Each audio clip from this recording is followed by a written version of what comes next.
You're listening to the ZNN Newscast on the ZNN News Network with your hosts, Dave, and Xavier Diamant. Proceed by inquiry.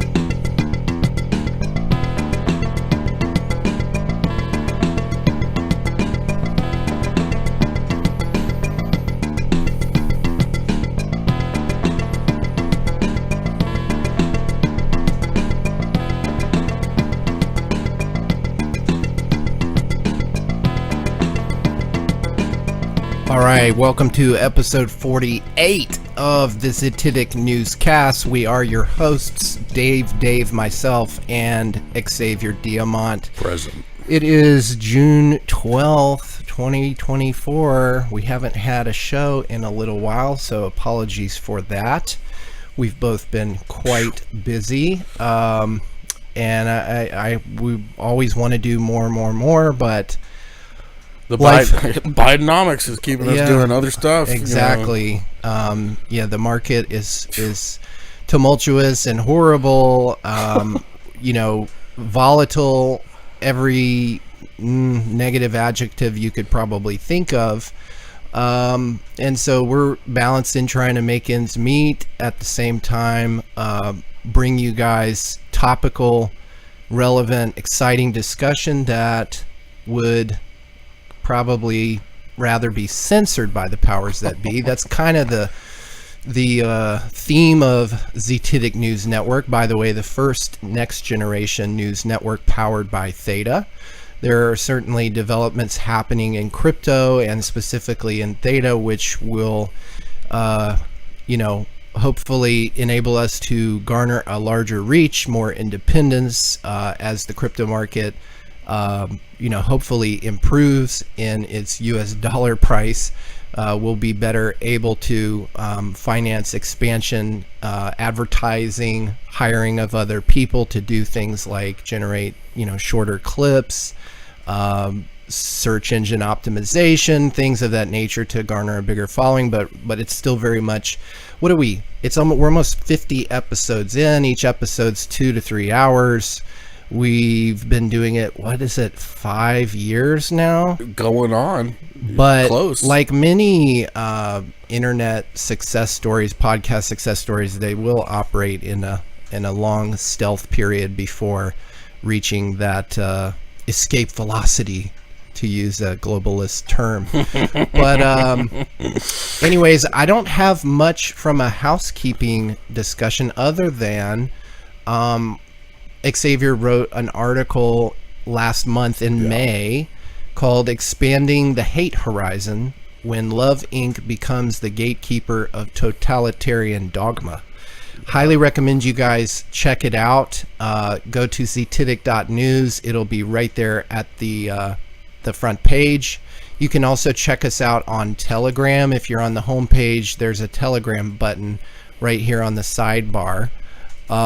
Join the Telegram. There's less than 50 people there now, but there's new content posted daily, which is of great significance and importance. And there's also some really, really good discussion happening there. And also we look to the Telegram for future discussions, and we'll possibly, post like premium content, exclusive content there at some point in the future. But I don't want to steal your thunder, not that I could anyways, Xavier, but when I was reading your article, I was reminded of my religious upbringing as a Catholic and my experience with my mom, who would always chastise me a bit when I said I hated something, and you spoke at length about this whole idea that, love is almost overinflated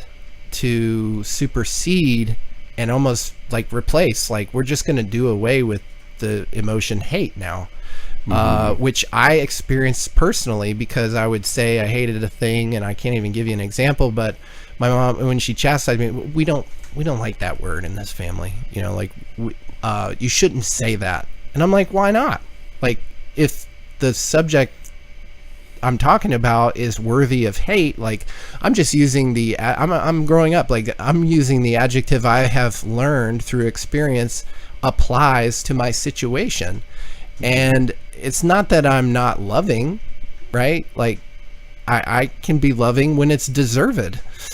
And I can also be hateful when it's deserved. And I think there are instances where it certainly makes sense to say. And it was always, associated with the dogmatic principle of, you mentioned pacifism in your article. Our model, right, is Jesus.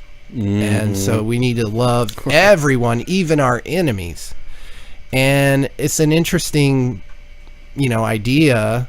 Although I just don't like when you say love your enemy, what do you mean in practice is kind of what I'm wondering, because there are people literally out to get you and end you and ruin you and torture you and make you suffer. Right. So, like, what is the value in loving them? Like, I guess, well, you're conceptually, you show that you lead by example. You love them and you don't stoop to their level. It's kind of like the thinking. But does that really work?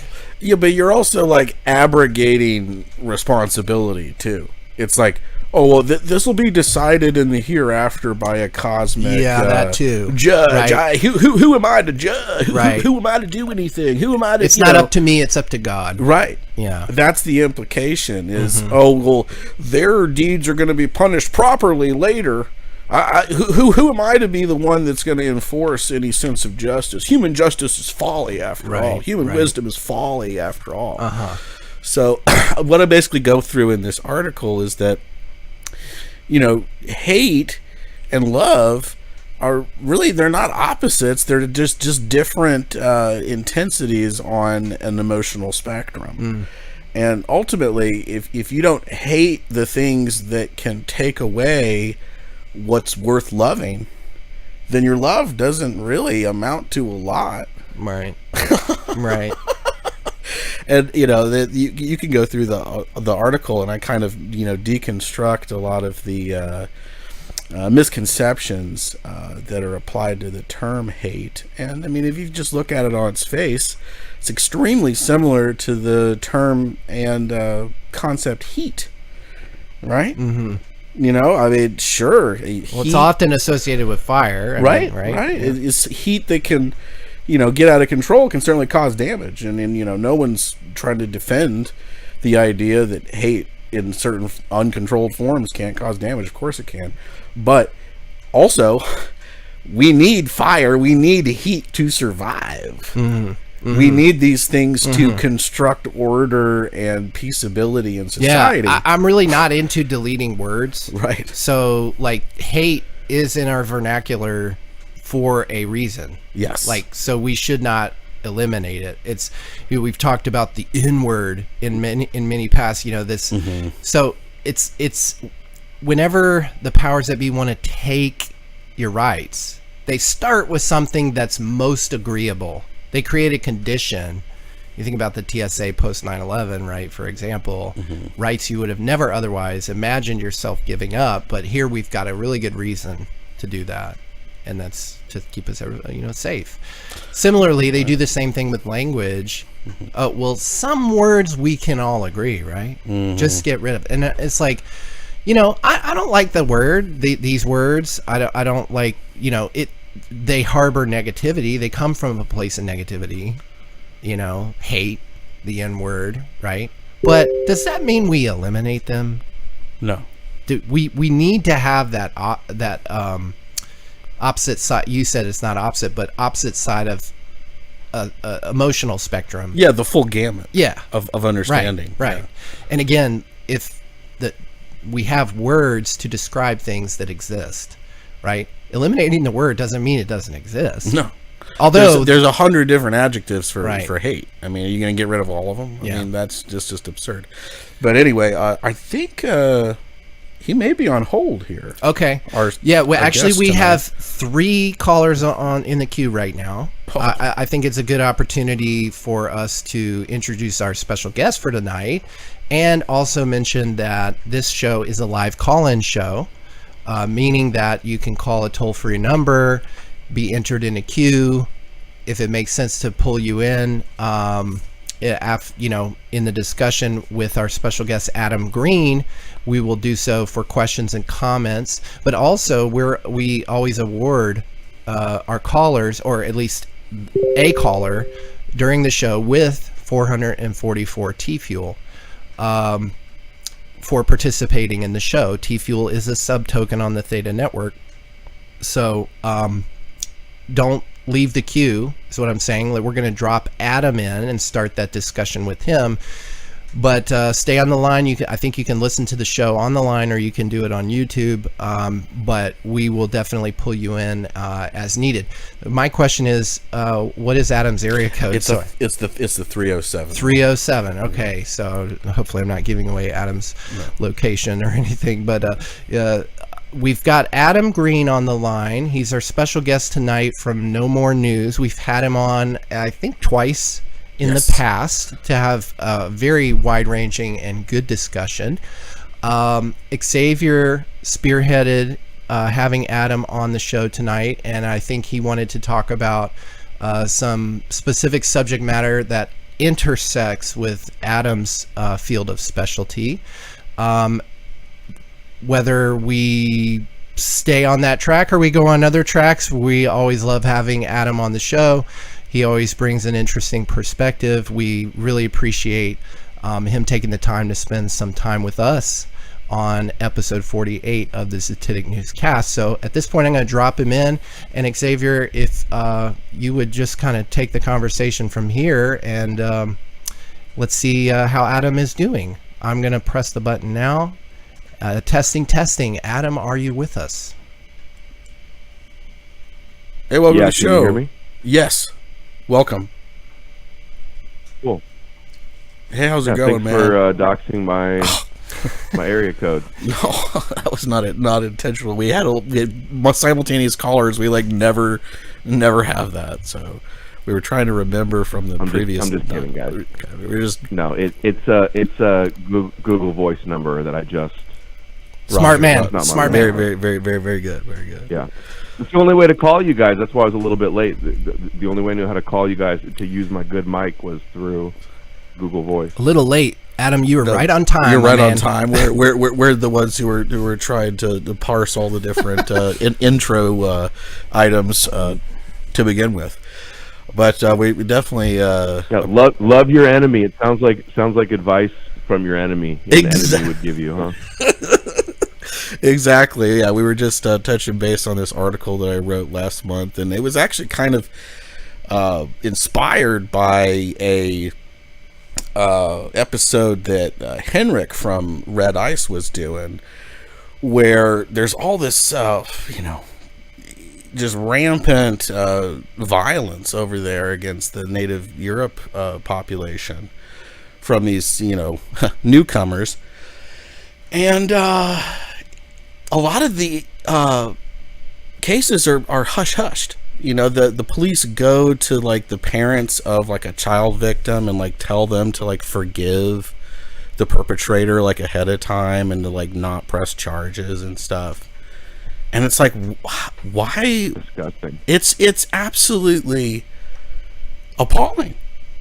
And it's writ large, and it's the protocol of whenever one of these horrific incidents happen, the police come in and try to damage control the situation and say, oh, they didn't mean to. They're just, the loving foreigners. It's okay. Oh my gosh, we're so sorry. Yeah, I forgive them. They come out and forgive them. How about the priest, the bishop from Australia that got stabbed recently? He made news how he forgave the guy right away. Yeah, and it's okay. Love your enemy. Yeah, it's so we love being assaulted. Essentially, I mean, it's a perfect doormat psychology. They can say though they're hypocritical because they say they say like, "Oh, I forgive them," but they don't say that they shouldn't go to jail or face criminal charges. They still want you to be charged. They just say they forgive you. It's almost like a weird virtue signal or something. Yeah, it is. But the thing is, it doesn't stop any of the attacks from continuing to happen. I mean, what was the incident in Germany where the cop attacked the guy who was trying to take out the guy with the knife, and tackled the dude trying to, and the dude with the knife stabbed the cop, and the guy's dead. They killed him, and he died. That mistake cost him his life. And a victim to the diversity altar, the altar of diversity. Well, and that's, God will take care of him. Right? Yeah, that's the whole coping mechanism of the West is. Oh well, we can't actually provide ultimate judgment for that. That would be bigoted. We have to defer a cosmic judgment to this heretofore unseen, unreal entity that is a mythological tie-over from a shrouded past. But rest assured, that's where all the justice really is anyway. I mean, it's like a perfect doormat psychology, and it's continuing to metastasize, and it's extremely difficult for me to just conceptualize and comprehend the extent to which this kind of programming has entrenched itself for so long. And I wanted to get into sort of the mythological trappings behind that, and I know your work has been focused on that really for the better part of 10 years now, and you're kind of really shifting the discussion to a great extent towards a lot of the world power and the war stuff that's happening in the Middle East. This is a symptom of a belief structure that ultimately encourages this kind of violence and consolidation of power and deception, and this is not some arcane text that's being used to justify it. It's the Old Testament. It's not the Talmud. It's the Torah. And I think that kind of awareness... The Greatest Conspiracy is the best-selling book. Sorry, The Greatest Conspiracy is the one hidden in plain sight. That shouldn't surprise anybody. It shouldn't surprise anyone. 2,000 years. Yeah. And then even just the entire reference for 2,000 years. I mean the whole history, the whole historical narrative that we have today, the historiography of what constitutes chronology and the timelines that justify these narratives are in themselves warped by this mythology. And that's what's so just mind-blowing when you really think about it. Is this is like proto meme war type stuff that was going on in populations, really all over the world, but specifically in the old Rome and Grecian areas. So just kind of expand where you're coming from in terms of the modern implication of all of these prophecies. I know that you see Trump as a kind of stilted caricature archetype that is being cast in this light of messianic salvation for the West, but he's actually kind of like a Benedict Arnold within the narrative, and he's designed to be kind of the catalyst that actually starts to undermine and disintegrate the kingdom of Edom, and that things are not going to actually bode well despite the outer appearance that he may be trying to come up with a peace deal or bring about some kind of optical remedy for all the conflagration that's going on right now, and really just the open, brutal ethnic cleansing that's occurring, and that happened since the last time we spoke, and this ongoing, revanchism that's really part of a long-standing project. This is not, October 7th is really just kind of a pretext to usher in this accelerated kind of Greater Israel project that's been in the works for a long time. And if you look at the maps that those organizations are working with, I mean, it goes basically the GIP basically goes from Saudi Arabia all the way up kind of to Ukraine, and then all the way down to Pakistan nearly. I mean, it's basically almost a United States-sized hegemonic Middle Eastern empire that they're trying to build. It's not really even just about, the quote-unquote historic Holy Land. It's about the whole tribal empire and how it was classified in the Old Testament. So do you think that along those lines we're going to see you think that we're going to see Trump basically re-coronated back in the White House by this November? Is that right? Yeah, I think almost everybody can see the writing on the wall that it looks like Trump's going to get back in.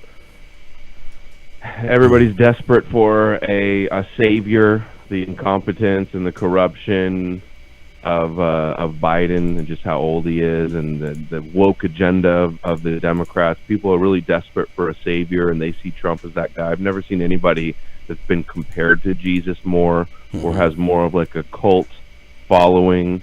They've got messianic expectations that he's going to save us from World War III and take out the deep state and the cabal and stop the Satanists and save Christianity and save Israel. Right, you get all the sort of Trump pansy stuff of like, oh, here come the indictments. Just wait another couple weeks, guys. It's coming. He's doing everything from within the interior, and he's got the loyal white hats, steering the ship towards redeeming the U.S. It sounds a lot like the Anatoly Golitsyn New Lies for Old stuff that they did during the Bolshevik takeover, Russian Revolution.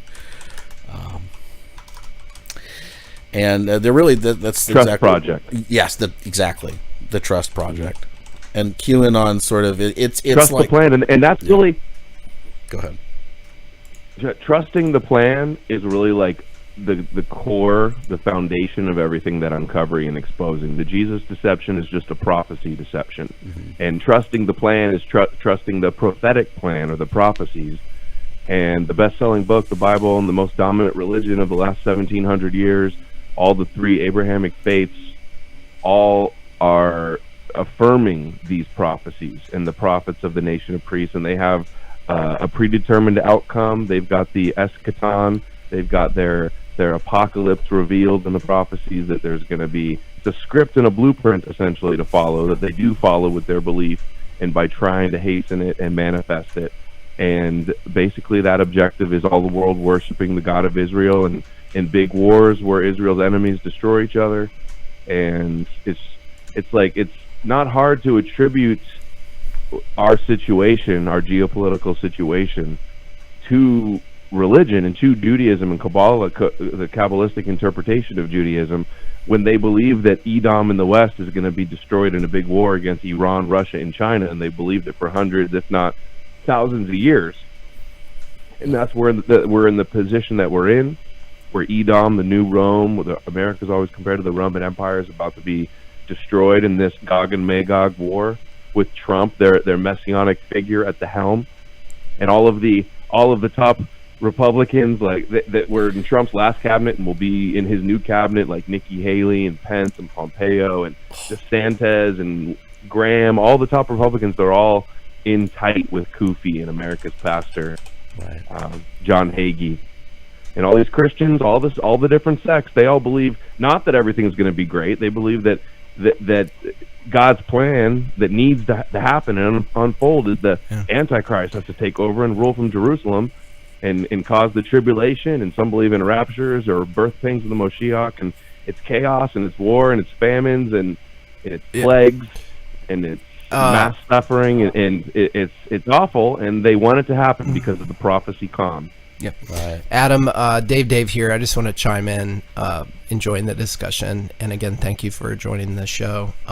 There are certain schools of thought in academia that suggest that if you're going to understand a book, you have to read every book that, inspired the book. And one of the reasons I think your commentary is poignant is because you encourage people to think about what is in the minds of the people you're trying to persuade. And that was a revelation to me. I know I mentioned it in our last discussion, my experience trying to change the world through the Republican Party.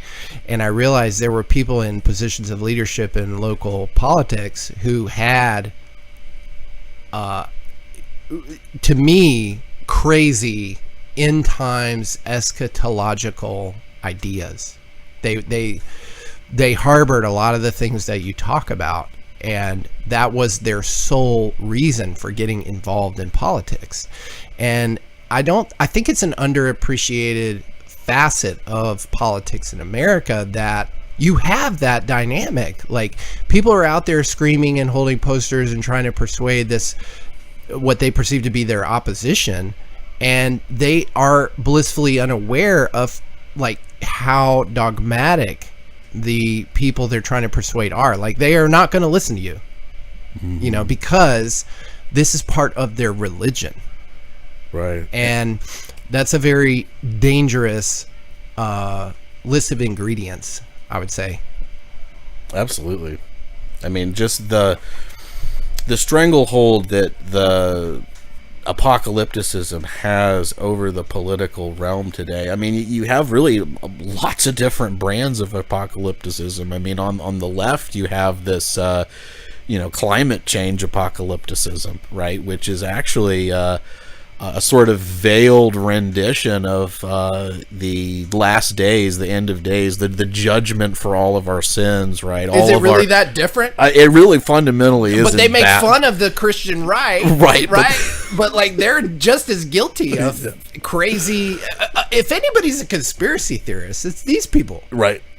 It's people who believe in this, specter of a, totally cataclysmic event that just wipes everything out, and that's somehow rubber stamped from the beginning of time as being the only solution that was ever in store for XYZ pattern of suffering or behavior amongst people. And it's like, if you try to rationally digest the implications of these beliefs with the adherents, there's just like, it's like the fluoride stare. They just will not go to certain conclusions. They won't follow the logic to its literally end. Say, I don't want to talk about that. Yeah, no, that's you're gonna get me to blaspheme my own faith, right? And I remember watching. I know you could do that. You could do that with your logical arguments, but I will not. Right.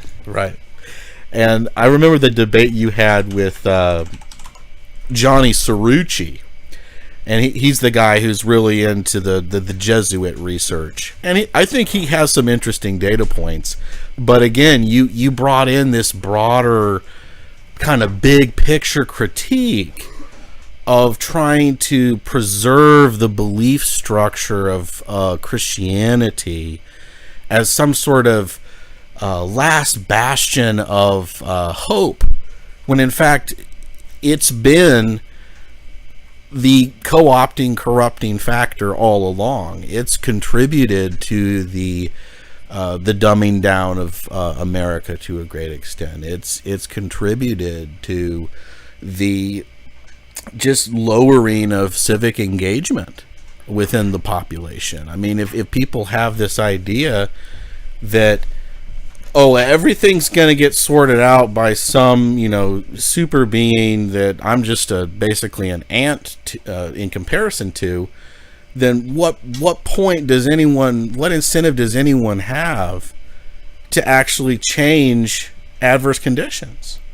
if the adverse conditions are part of the recipe that's inevitable and like cast in stone from the beginning of time, that basically anesthetizes people. It stupefies them into a kind of conformity mindset and a compliance culture that just can be abused indefinitely, it seems like. And that's what really concerns me, is that while there is a quickening happening to a great extent, where the amount of people who are starting to question the fundamental operating structure of the reality with which we've been presented, there's still just this massive wall.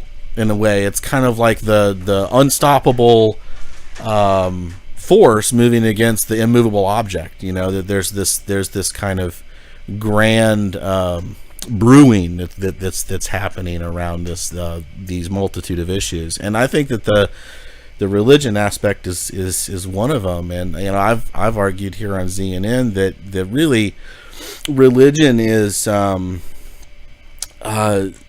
in the church and sort of religious organizations over society, where is sort of the proto state, or the homogenous totalitarian state, before there was this modern sort of secular creation of this state. That religion really is the kind of mythopropaganda that keeps the glue of society intact for the elite.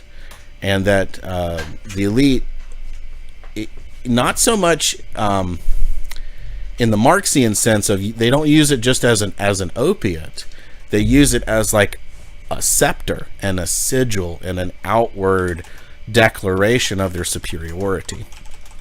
And if you look at if you look at the Abrahamic traditions, the concept of superiority is rested within this kind of capricious, jealousy-based deity that will create something defective and then on a whim destroy it, and then apologize and create covenants with this, you know, inferior creation that it's manifested to be,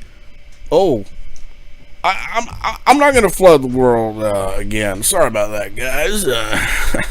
And then, you know, you look at the book of Job, right? He's like, you know, doing like a table wager with Satan as to like how much suffering this, you know, hapless believer can endure before he tries to question God. And then what happens at the end of Job? God's just like, oh, you're an insignificant, like, nothing. Like, how dare you question me? Like, I can put you through whatever suffering I want, and you're just going to have to live with it. And it's so interesting that the name of the book Job is the same exact spelling of job. Like, is that just purely coincidence? I mean, because it seems like the ethic of what's being communicated in the book of Job is like writ large across the labor market to a degree. You know, you have to work a certain kind of job. You have to, you know, make these XYZ monies that are constantly being debased. And if you question it, well, we're just going to audit you. Render unto Caesar. Render unto Caesar. So do you think that? And I was wanting to bring up some of these derivative Abrahamic myths, like the myths themselves, and like the creation narrative and the prophecies and the sort of archetypes that are being cast in the Old Testament, but also the New Testament. Pretty much all of them are borrowed. I mean, there's some black Buddhists, for example, that claim that Genesis was ripped off from the Gymnosophist creation myth from Ethiopia. Some, you know, around the same time that the Hittites and the Ebionites and stuff were supposedly warring with the various tribes. And again, it's like, the more you trust these foundational documents, the more you have to just suspend your rational thinking. And it's like, if you keep suspending your rational thinking, ad infinitum, you're going to become so suggestible to any narrative that's just presented with any kind of veneer of authority or judgment. And that's kind of what you see today. People just kind of, oh God, I just gotta, I mean, and it's by design. People have to struggle to survive, not knowing how they can actually structurally change any of the massive mechanisms of power that are in motion, because all of the so-called outlets that we're encouraged to frequent in order to make those changes are bought out, compromised, and hollowed out from within, almost across the board. So it really presents a kind of difficult conundrum as to what are we going to do about these trajectories that are based in deranged apocalyptic mythologies. I mean, exactly, if you can convince more than half the world of these various mythical illusions, then how much of history has actually just been completely lost and completely buried and just completely obliterated to time, and the little residues and the last little vestiges that may have remained of perhaps dozens of different cultures and peoples that resisted this mythology, it to basically nothing. Just little footnotes of like, oh well, these were just hunter-gatherers, or oh they were just barbarians, or oh they were small and they didn't actually create any kind of civilization or empire and they were just wiped out. How much of the Christian kind of endarkenment and censorship over history is pertinent for things that are even as recent as like 150 years ago. I mean, even today. I mean, you look at the narratives that a lot of these evangelicals say, like around 9/11, that was like divine punishment. So what are people going to look back 150 years from now and see that as, oh, people just believed this event happened because God said it was supposed to happen? How deep does the delusional rabbit hole really go amongst the masses? That's kind of been a question that I've been trying to explore. What are your thoughts on that topic?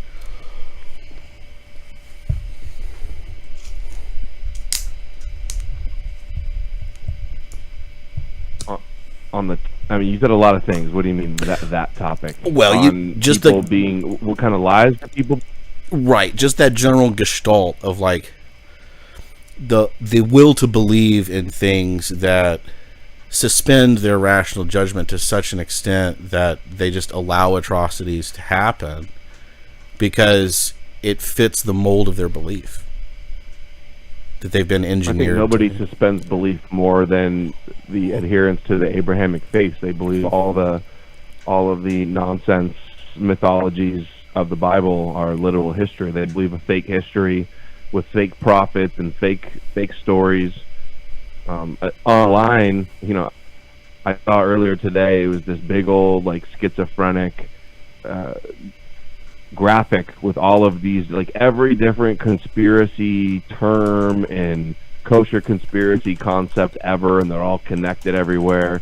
And people will believe, all of the different competing theories online of the conspiracy theory world is very dominated by Christians who believe in the ultimate conspiracy theory, that there's a God in heaven that's going to judge you if you believe that the Jews really are magical and have the power of prophecy or not, and have faith in the blood magic atonement rituals of Yom Kippur. So those are some of the big lies that I've seen. Getting into the lost time stuff, I've been thinking a little bit recently. Maybe you guys have a take on this. I think it's a little too coincidental, and it's not fulfillment of prophecy, but it's a little too coincidental that 70 AD is supposedly when the temple was destroyed, such a biblical significant number, the 70, and that being 40 years after Jesus supposedly died as well. It's even mentioned in the Talmud about how the Yom Kippur offering stopped working 40 years before the temple was destroyed. And a lot of the early Christian doctrine in Hebrews and elsewhere is all about having to create a perfect sacrifice, where they were anti-temple and wanted a new, better sacrifice than the animal sacrificial system in the temple. But so, do you guys have a take on that? 70 AD, the temple's destroyed. It's not until like 6th century did the Christians change the dating system so that Jesus was supposedly born on 0 AD. I mean, it's wild. Talk about everybody believing a lie. Right. This mythological, fabricated. The whole timeline by is screwed Jewish up. mystics. This mythological. The whole mythical timeline, figure, our Adam. whole timeline based on the. Our dating system is belief based. Yeah. Right. Let me just finish real quick. Go ahead. To get your point. Our whole timeline based on the birth of a mythological figure that Right. never existed. The most influential figure didn't exist. He's a fabrication, a prophecy deception to theologically conquer the world and convince the nations that the nation of priests really are chosen and they have the power of prophecy and they're worshiping the one true God, and they accomplished that.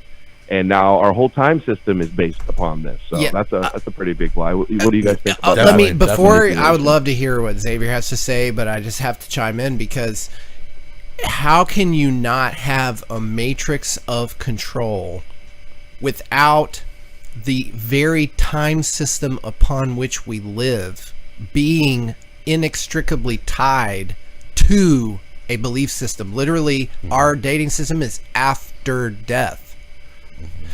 BC's before Christ. Clearly something happened a little while ago. Right. How long ago relative to what we know as time is up for debate. But that's the point, is the powers that be hand down this time system, which we all adopt, whether we fully subscribe to transubstantiation or not, and live our whole lives in and out based on this system. So it's a very salient point, and you and Xavier must have been having some back and forth, offline, because I love that you brought it up. Xavier, what are your thoughts on it? Well, I mean, if just when you look at the discipline of historiography, or the ability for us to construct timelines to validate what we dub historical fact from fiction, this discipline in and of itself is actually pretty young, because history and story and myth were basically all synonyms until the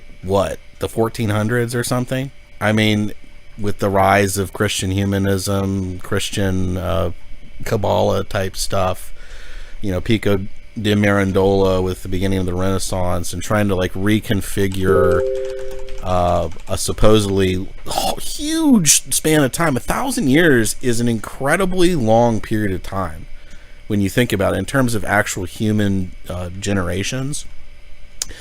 And so I think that the mythology that undergirds the Christian mythos, which is one of the branches of the Abrahamic control grid, I think it was essential for creating a justification for eliminating any other version of reality or mythical interpretation about the nature of peoples and societies going forward. So, it begs the question. It's kind of like, how many civilizations have actually been wiped out and considered perhaps Amalek?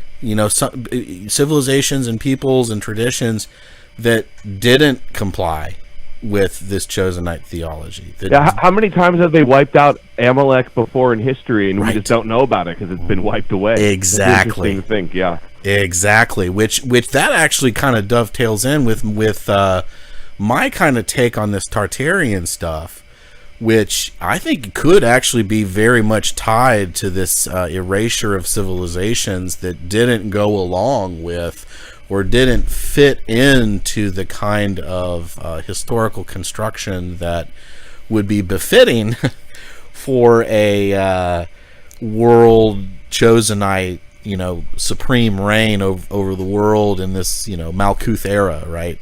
So is it possible that you actually might have had a contest of breakaway civilizations where perhaps, for example, after Constantine, there was actually a pretty significant section of the old Roman Empire that basically broke off and didn't want to have anything to do with this new Christian Holy Roman Empire. And that, translated to Byzantium, and then I think it's possible that with the Scythians and the Parthians and the old Persians, they may have created an entirely independent culture, civilization, and society that operated perhaps on a multi-continental basis, independent of this Christian whitewash or this, big censorship campaign that sought to reconfigure time and all occurrences within the scope of this mythology, within this prophecy sort of magic context. And so, I mean, it's possible. I mean, I'm not any kind of archaeological or architectural, guru. I don't have an incredible encyclopedic knowledge of all of that. But from what I can tell from just, the discipline of charting the accuracy of different types of histories, I think it's entirely plausible that there were sophisticated civilizations that operated that were actually wiped out because the Christians knew of them, and they knew that they didn't actually subscribe to these various outlooks. And I think it's. But how would they lose? How does that work? How would they lose to a less advanced Christians? Well, for example, sheer numbers. I mean, the amount of people who may have been more sophisticated could have lost through just sheer attrition. I mean, the Crusader hordes were vast.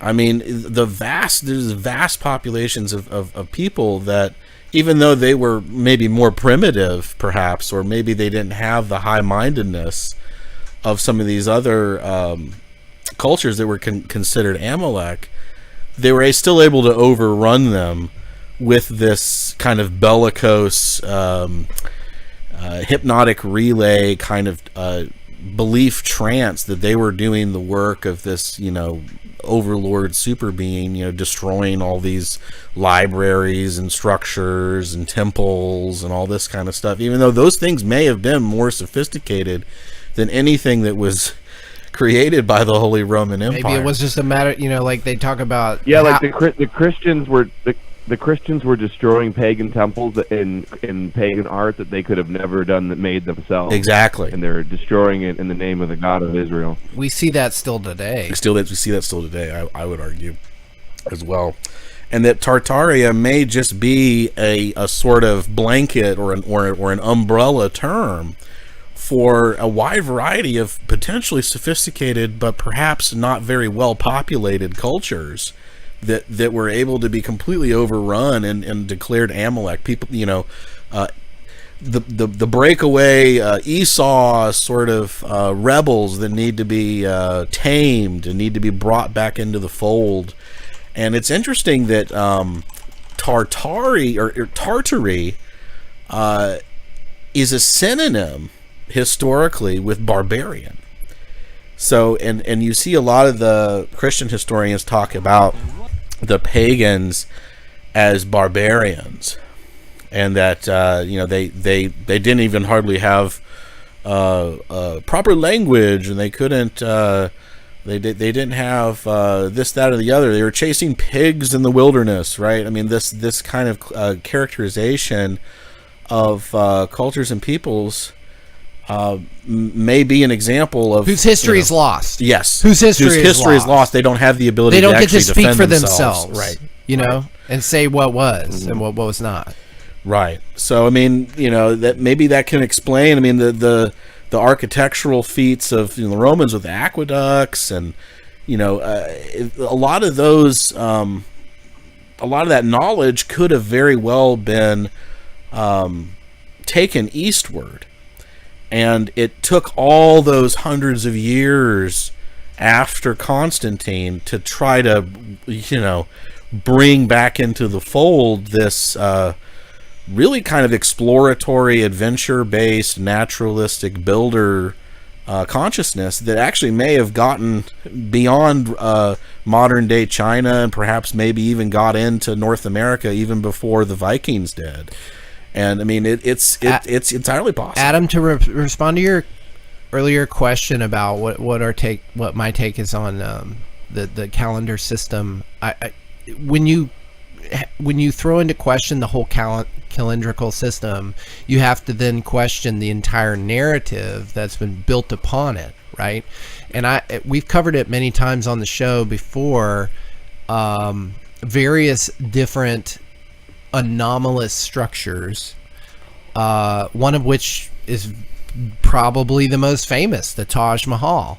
And I became aware of some research suggesting, and actually I later understood that it's kind of a national debate in India, the official history of the Taj Mahal. And I bought this multi-100-page book, which I have yet to read, but I've skimmed some of it. I've read or seen interviews from some of the contributors to the book, calling into question the entire narrative, which is unbelievable on its face. Yeah. If you look at the narrative around the construction of the Taj Mahal, for example, similar hyperboles apply as compared to the pyramids. For example, we have 1,000 elephants, this round number of 1,000 elephants, carrying quarry 300 miles to construct this for my wife, who I love so much, even though when you look into it, the guy had like hundreds of wives. He's a polygamist. And all of the accounts... Doesn't mean he didn't have a favorite. Doesn't mean he didn't have a clean deed. You're right. But I mean, I'm not. This line of argument isn't convincing to me, because I mean, leaders are all about glorifying themselves with huge structures, and that they want to stand for forever, so that they can always be remembered. This is a common thread amongst But how come leaders. Modern contemporary leaders are not building things like the Taj Mahal? They're more narcissistic than ever, right? They're more narcissistic. They are, and they still have their mansions and stuff, but it's not the same level. It's not the same like authoritarianism that it used to be at one point. Like they had the money, and they had dictatorial, and they can do whatever they could do whatever they wanted. It's a different situation between the monarchs and the kings and emperors of the past, and like. So let me finish my thought on the Taj Mahal. Let me finish before. Yeah, I hear you, but like on Taj Mahal, like. Yeah. It is common knowledge, apparently, in India that the Taj Mahal was pre-existing what is now known as the Taj Mahal, and it's a national debate. And there have been people in their legislature and whatnot, advocating for a re-declaration, basically, of the proper history. And if you believe that, so I've spoken to some Indian folk about this subject, and they mentioned what I came to know, that like all of our contemporary accounts of its construction were basically relays from 1700s era European explorers. So they show up in this area of India, and they're told a story, and then they repeat the story, and now that's what's taught in our public schools about the construction. This, I would say, a mythology. Right. It requires a belief system to believe that particular narrative. But there are people indigenous to the area who suggest, no, this was basically a renovation. There are Western accounts, some of which are now deceased, but university professors who went there took samples of like wood structures in the Taj Mahal.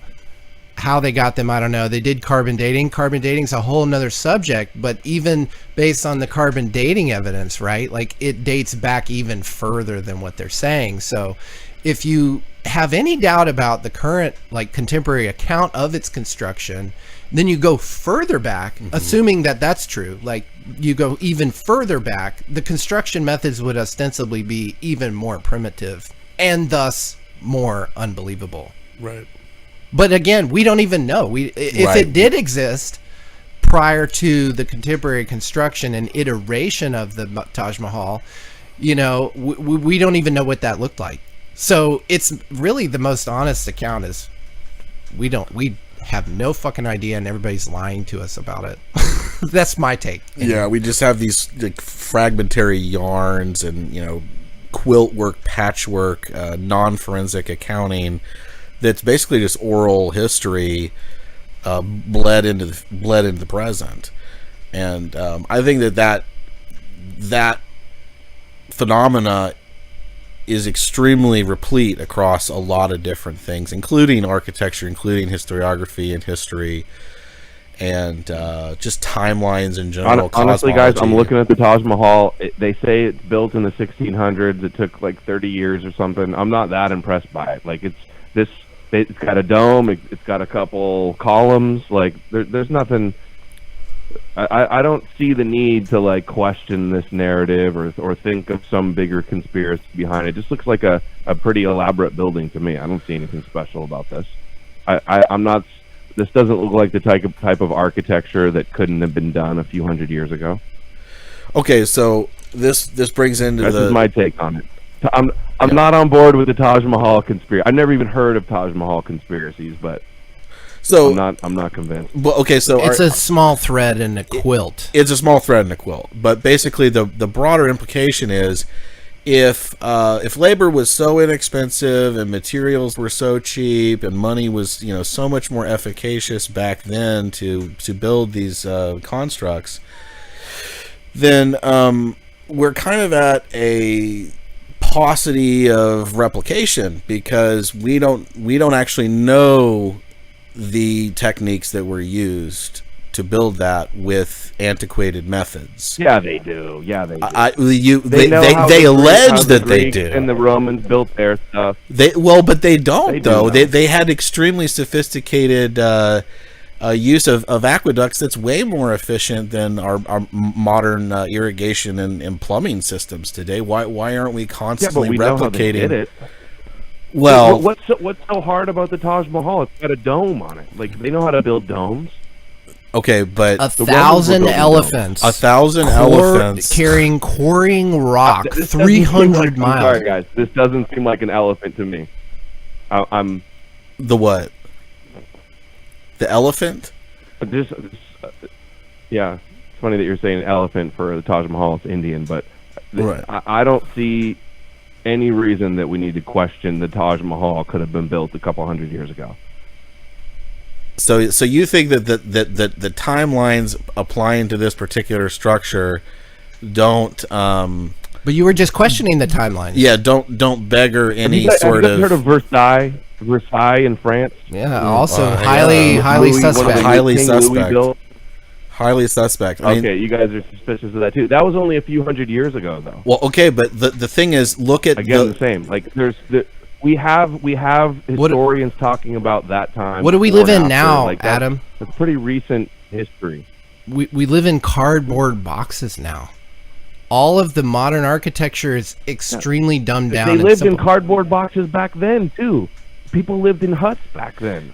The cardboard box. I saw this in the Stu Peters documentary. Oh, we live in cardboard boxes today. Yeah, it's because they're trying to build them for cheap so people can make money. They could build elaborate stuff like this if they wanted. If somebody had enough money, if they there is still a reproducibility problem here, though. But we haven't seen any structures that even approximate the sophistication of these buildings within the past 120 years. There's nothing that's been built in the last 20 years. I believe it's in.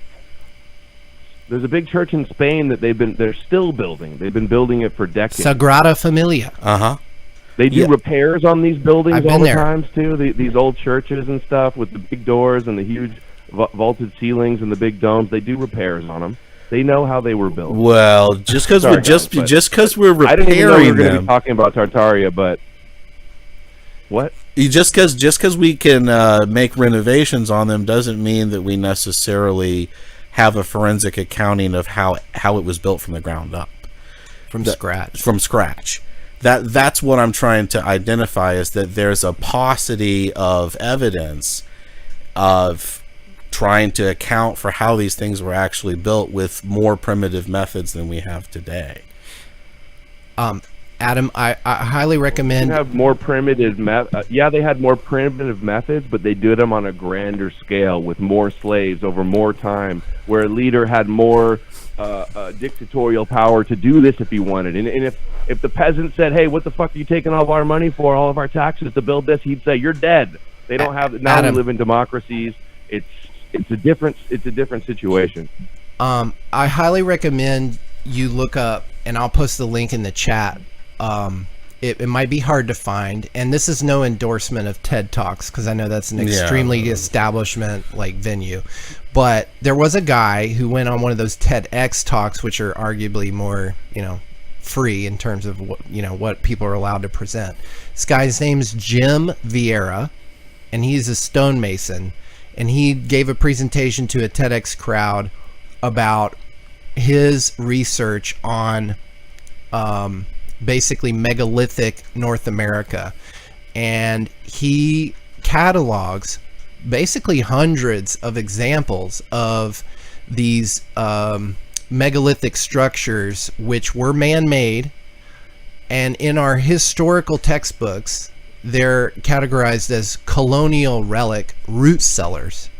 But he did extensive interviews, newspaper collation, etc., basically showing that these structures were not only celestially aligned, they included megalithic rocks that would require today massive hydraulic lifts, which they didn't have at the time that they say these things were built. And then further, he interviewed the Native American populations who lived around these structures about their existence in their historical oral histories, which they confirmed did exist, but predated their oral history on from their tribes. So that indicates there's no way these were colonial root cellar relics. So if that, which is might be a mundane subject to many, it stands to reason we should. And also, as you said, the doctrinal imposition of the calendrical system is called into question. Why not? Say why I see no reason to question the Taj Mahal timeline or its construction. Right. Why not? Why not? I mean, just because it's plausible because deniability. we know how they build these things. We don't. We don't, though. Yeah, guys, How did they build these megalithic structures I referenced from that Jim Vieira catalog? Right. I've never heard of the root. I've never heard of the root cellars I'm gonna thing post that the you're link. talking about. So I'd have to look into that. But There's hundreds of these huge, examples. magnificent churches like Notre Dame. Right. It got burnt down. They're doing a huge repair on that. And they're never going to be able to replicate what trip, was there prior to the fire, though. They're deliberately not. Yeah, they can replicate it. But they're not. But then why aren't they? Why aren't they preserving it? Spires. Hold on. All of this architecture is basically domes and spires, and this is architecture that architects were perfecting for a very long time. This is like undermining and downplaying human ingenuity and the evolution of architectural techniques. Well, no. The domes are not that hard. I've seen, you can go online and see, we know how the Romans, how the Greeks built these different architectural structures. We know how it's done. So you're saying that the models that you've seen that recreate what experts believe were the techniques are convincing enough for you to conclude that there's no reason to doubt the techniques. They can see the architect's works and plans, and they know these were the techniques. like stuff, architecture within like the last couple thousand years, I don't see any reason to question at all. If you guys want to talk about like Graham Hancock, like ancient civilizations and monolithic stones and stuff that are carved up, like that's a different story. I think I'll entertain that a little bit more. But to say like, oh, these churches or the Taj Mahal, like humans couldn't do this, they could. Okay, so they did, and I don't see any reason at all to even speculate or come up with conspiracies about this. There's way more conspiracies happening right in front of our faces that we can focus on than have to speculate on this. That's my take on that. And I only got another 20 minutes. I forgot to tell you guys I can only do an hour and a half. So I appreciate your time, man. Yeah, absolutely, man. I wanted to broach this topic though because coming back to the earlier part of the discussion where prior civilizations that may in fact have had more sophisticated techniques and were perhaps better equipped to be a builder race, for example, perhaps they were wiped out, considered Amalek. And I think that maybe some of these sophisticated architectural techniques may have in fact died with more sophisticated cultures that were wiped out because they didn't adhere to this worldview that dominates today. And then all we have today is saying, oh, we were able to do that. We're just not gonna because of costs and our money isn't worth shit and people just want to. And because we've got more efficient. We got more efficient techniques. We've got huge cranes and we've got huge steel. So we should be able to do even more grandiose. But we should be able to build more sophisticated, more ornate, more beautiful for cheaper because of that. But we can't. So that if anything, it shows. I would like to see more. I would like to see more old school architecture. I'll give you that. Okay, fair. So that's kind of what I'm saying is like, look, like. If we're able to build this stuff back then with elephants, quarrying stones by dragging it, 300 miles, is it simply because the authority structures were so much more draconian back then and it was all by force? Because, when I look at something like the Chicago Federal Building that was built, that is just an absolute masterpiece, and then it was demolished less than 60 years later for bullshit reasons if you look at the official account. This speaks to me of a sort of parasitic overwrite, a destruction of real accomplishments by perhaps better and more sophisticated peoples and cultures, and that it's been overwritten by this fake. I'm looking at the 1905 Chicago Federal Building. And this just looks like your typical Roman architecture, Roman Greek architecture. It's got some columns in the front. It's got a dome at the top. There's nothing special about this that requires like a secret civilization. Well, I'm not saying it. Well, they stack the columns. They've got their techniques. They were good at math. They knew math. They had design. Like, you don't think there was art? There's always been good architects. Well, I'm not saying there haven't been good architects. What I'm saying is there's a paucity of evidence to suggest that we have the skill and capabilities, despite more sophisticated instrumentation, to replicate these structures today, which we should be able to do no problem, but we can't even assess costs for a construction like this today. It would cost hundreds of billions of dollars in today's money to build something like this. And it would take probably 60 years. Whereas back then, they have less sophisticated methods. It only cost $1 million, and they do it in 5 years? I mean, come on. Look at the construction of the Biltmore. We've covered it previously. There's a great channel called Mind Unveiled that did like a 2.5 hour documentary, basically, on the construction of the Biltmore. And if you've ever been there and you get the official tour, which, by the way, it's state-owned now, essentially, state partner with the Biltmore family, all it does is raise more questions about how did they do this? Like, we're talking 2 miles of subterranean tunnels simply for the water that drives a first of its kind electricity generator in the basement, innovated by Edison, when all they had was horse and buggy and trains back then. Right. Oh, just more slaves, man. Just throw more slaves at it. It's very dubious. But there's no evidence to suggest that this cheap labor was at a master craft capacity. I mean, if it's just raw manual labor that was even cheaper than the manual labor we can get today, that is probably several standard deviations lower in quality, where did all the craftsmanship go? Because it seems like it's completely gone. It is, though, on a construction site, there's the worker bees, the grunts that do the manual labor and the simple stuff, and then there's the designers and the developers that know what they're doing and are instructing everybody. Like, what do you guys think about the state capitol? You think that's conspiracy too? Well, there's several layers underneath it that are sort of inexplicable. Huge, complex sub basements. This is still only 200 years ago. Well, that's again the official you've been timeline. to London. You've seen London Bridge and what's the big place called right there? There's a huge church, like. Right. Here's another example that's actually recent and within our state. I mean, all I'm basically saying is, something's going on here, because even if the timelines are correct, I don't think so, guys. Even if the timelines are correct, we're looking at a complete obliteration of skill and craftsmanship on a level that is unparalleled in history. I mean, well, that's true. The art of craftsmanship has definitely been lost. That's for sure. I mean, we don't even have. Think about how they used to have sculptors, like during the Renaissance and this time. Like, it was going back to Romanesque, Greek and Roman, views of the world. That's what inspired them to build a lot of this incredible stuff. Okay. So that's an interesting angle there. I think it's kind of like either we have regressed, right, or the past was more advanced. Right. But we're told they were less advanced. Mm-hmm. We're told we're the most advanced we've ever been.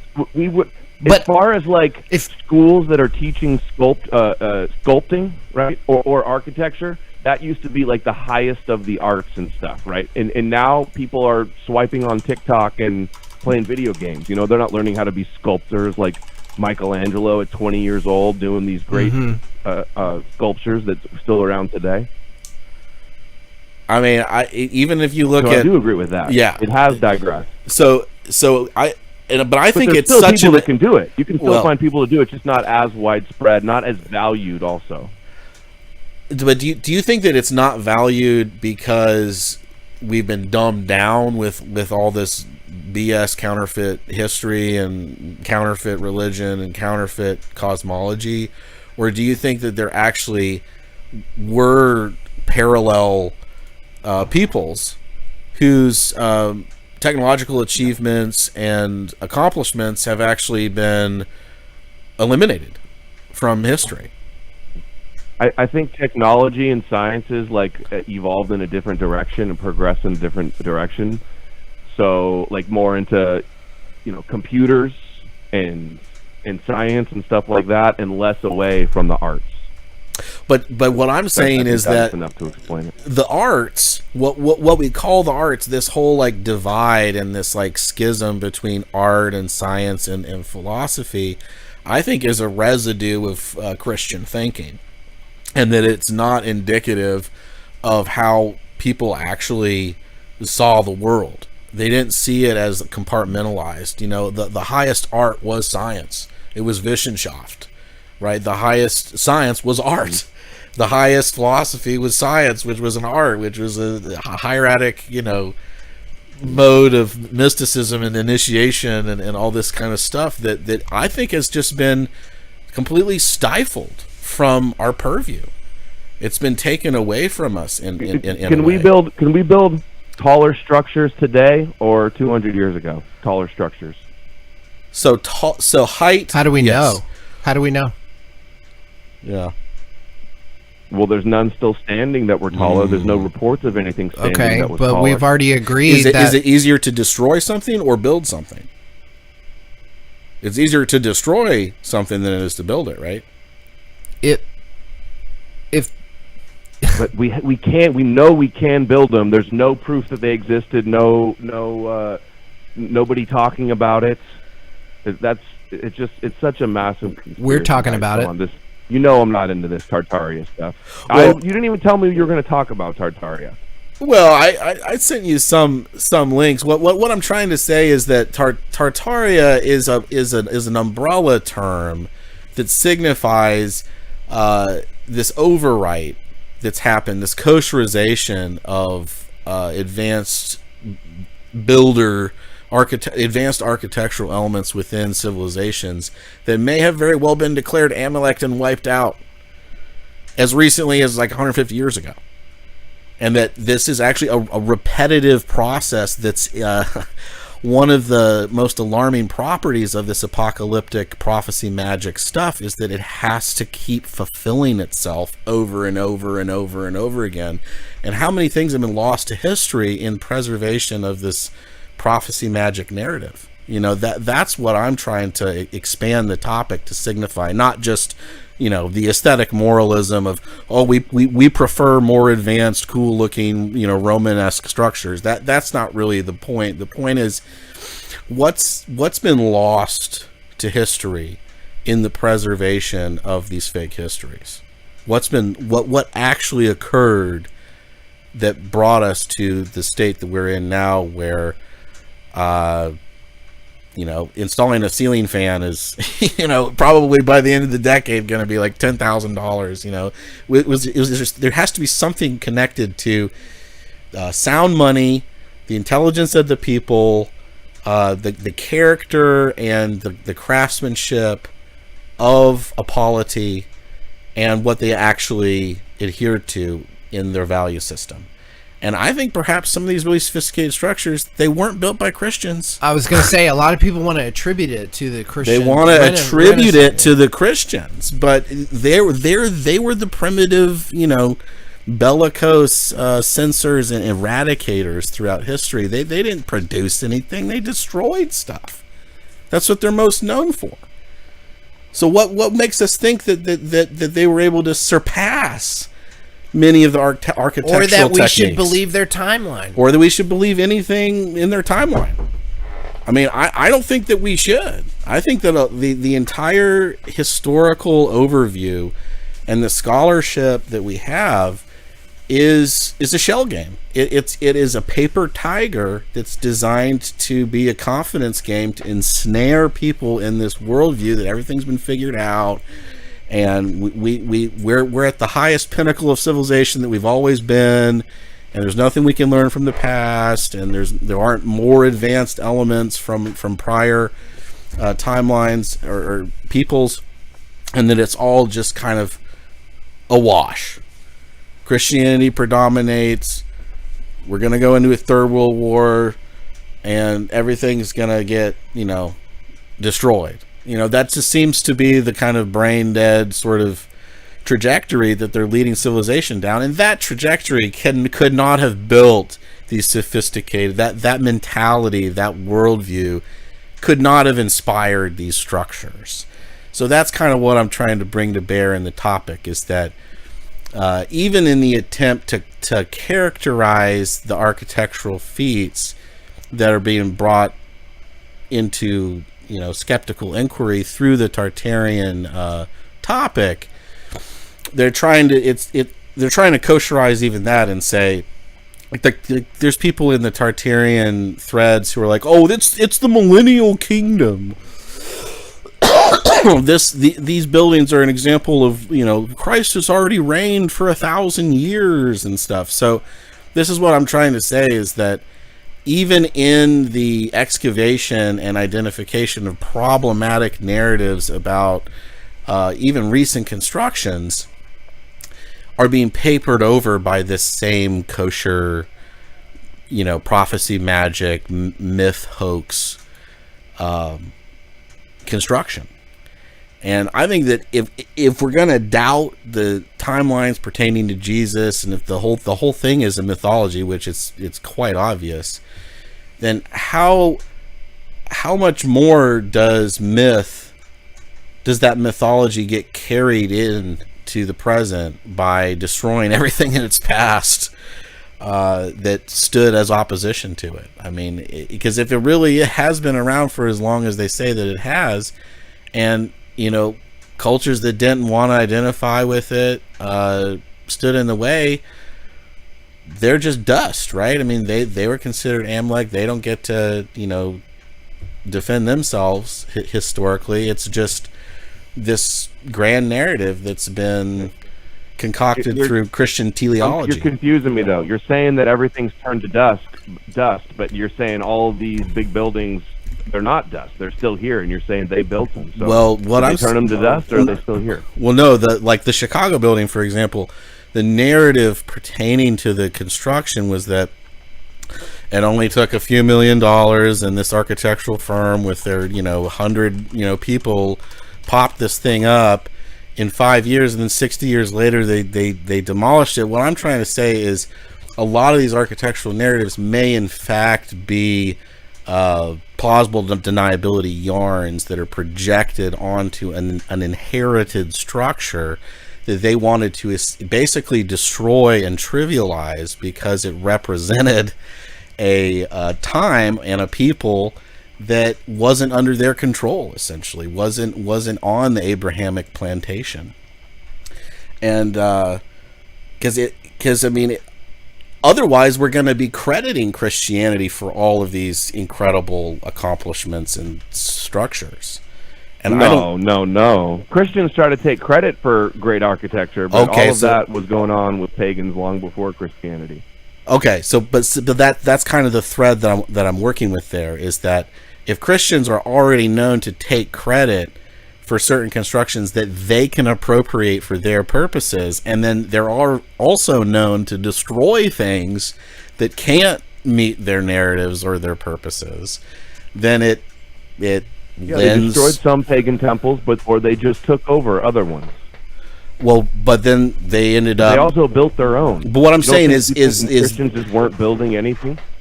I think it's possible that many of these structures that are alleged to be cathedrals were originally something else that could have been built by pagans that didn't have an Abrahamic worldview, and they were appropriated and repurposed and redesignated.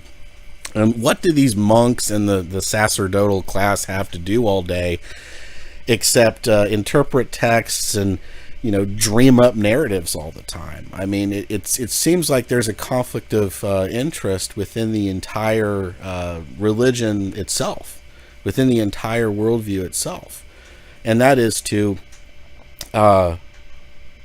render all the things that they destroy as necessary things that needed to be discarded, and all the things that they may have encountered that they couldn't build themselves as the grand accomplishments of their contribution to history. So I mean, I wouldn't put it past Christians, in other words, to completely rewrite history with like a spat of lies.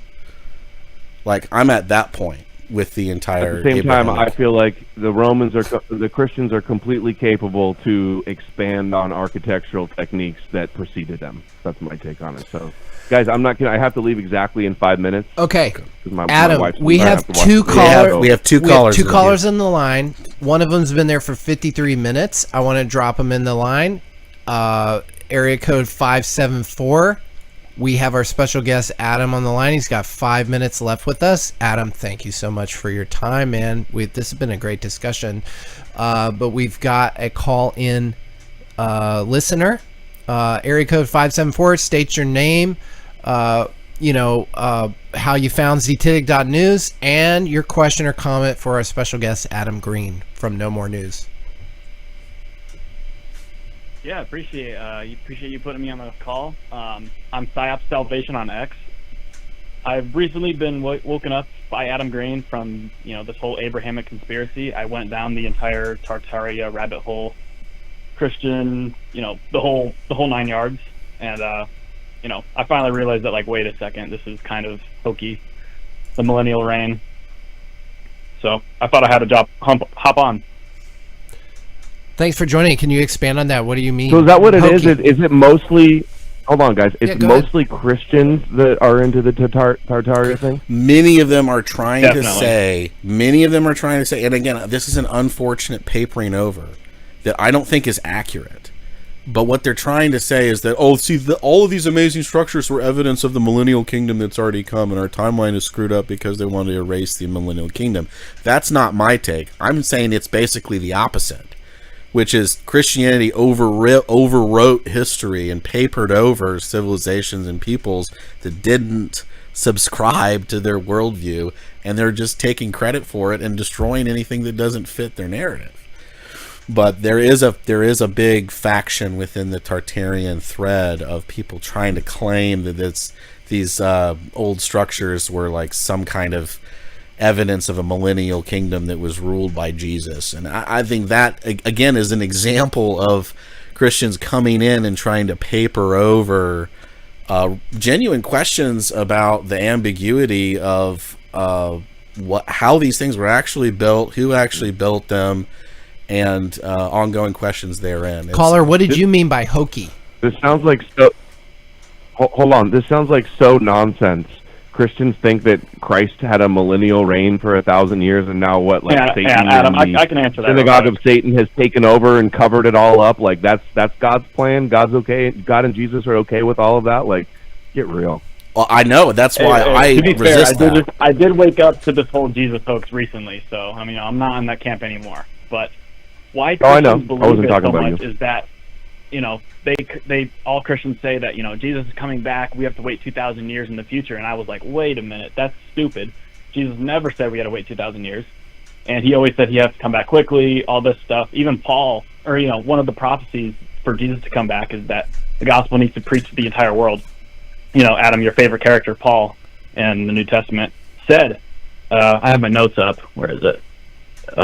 Romans 1, 7 and 8. He said that the gospel was preached to all the nations.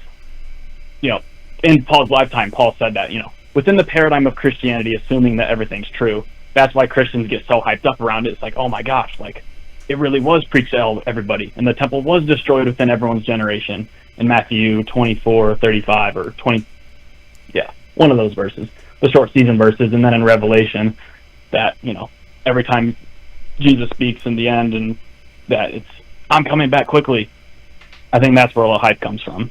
Like you said, though, it's the prophecy hoax.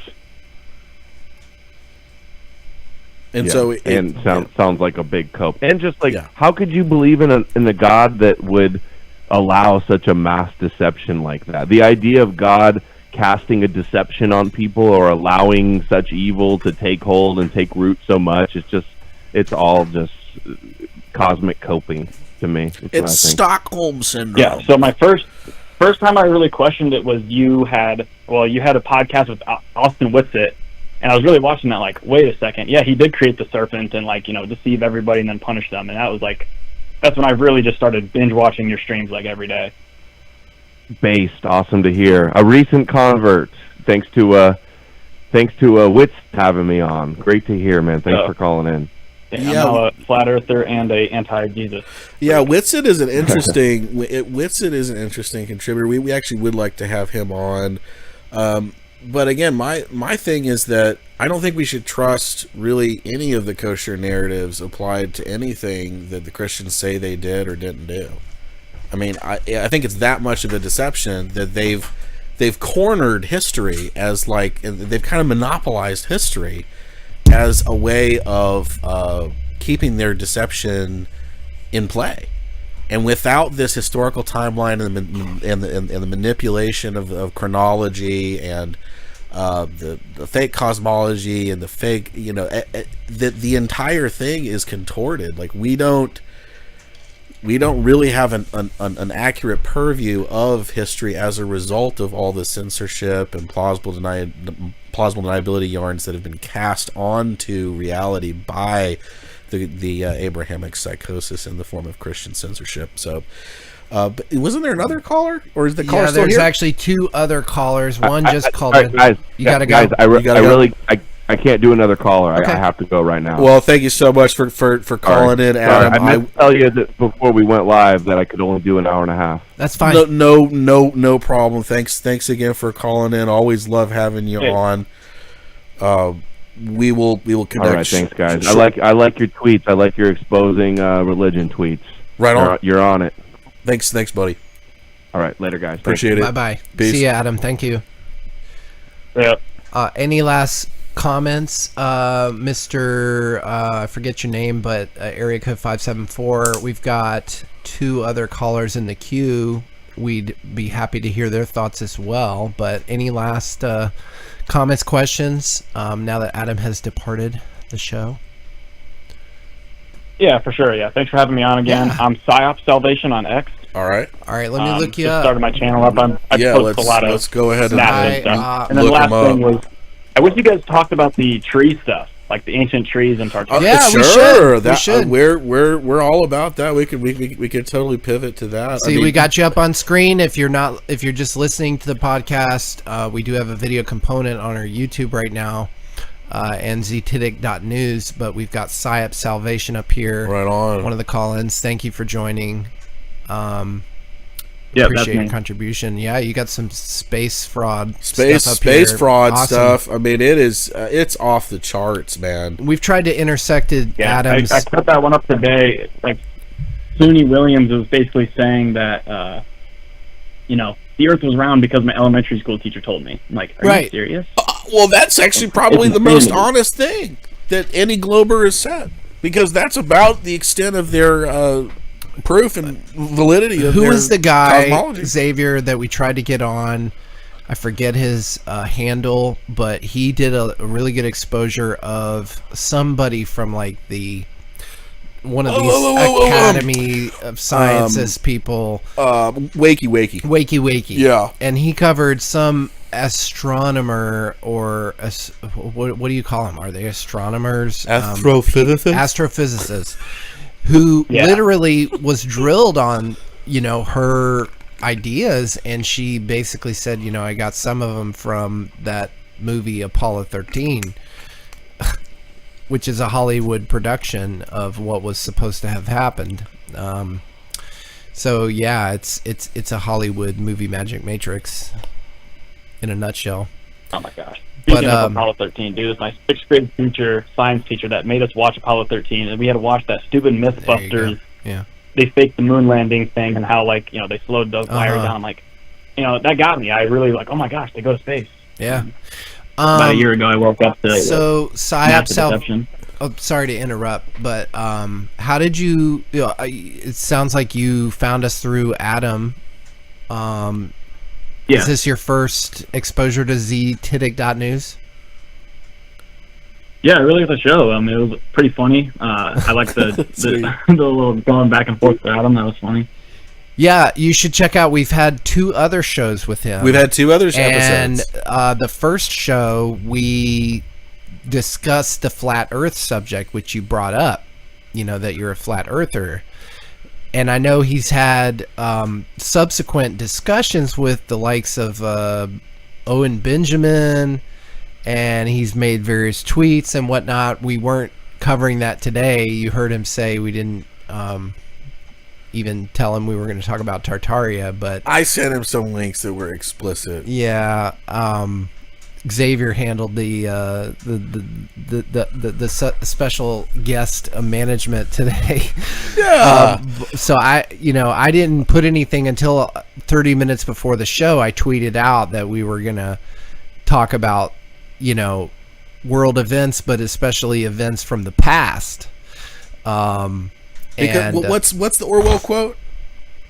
What's the famous one? He who controls the past controls the present. He who controls the present controls the future, or something. right.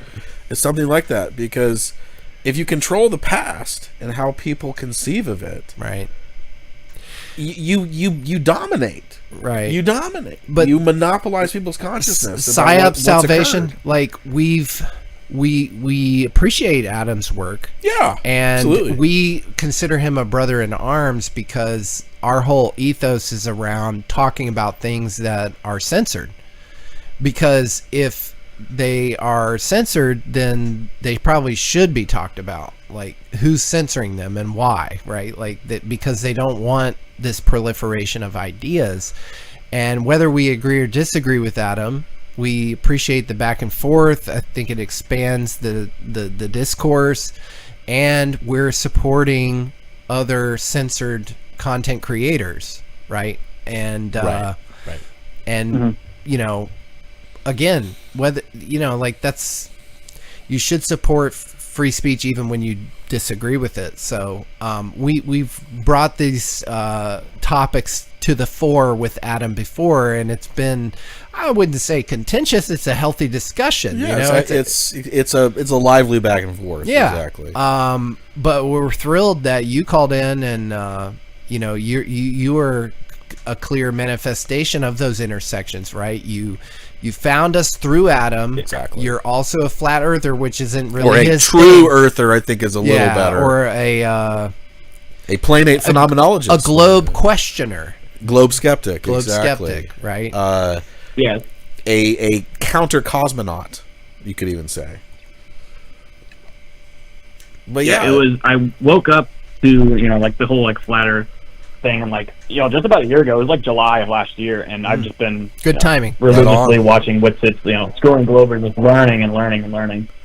Actually, go to my most recent post. I actually, the Suni Williams one. She mentioned. You want me to play it? I'll play it. Elementary school teacher Let's play it. Let's play it.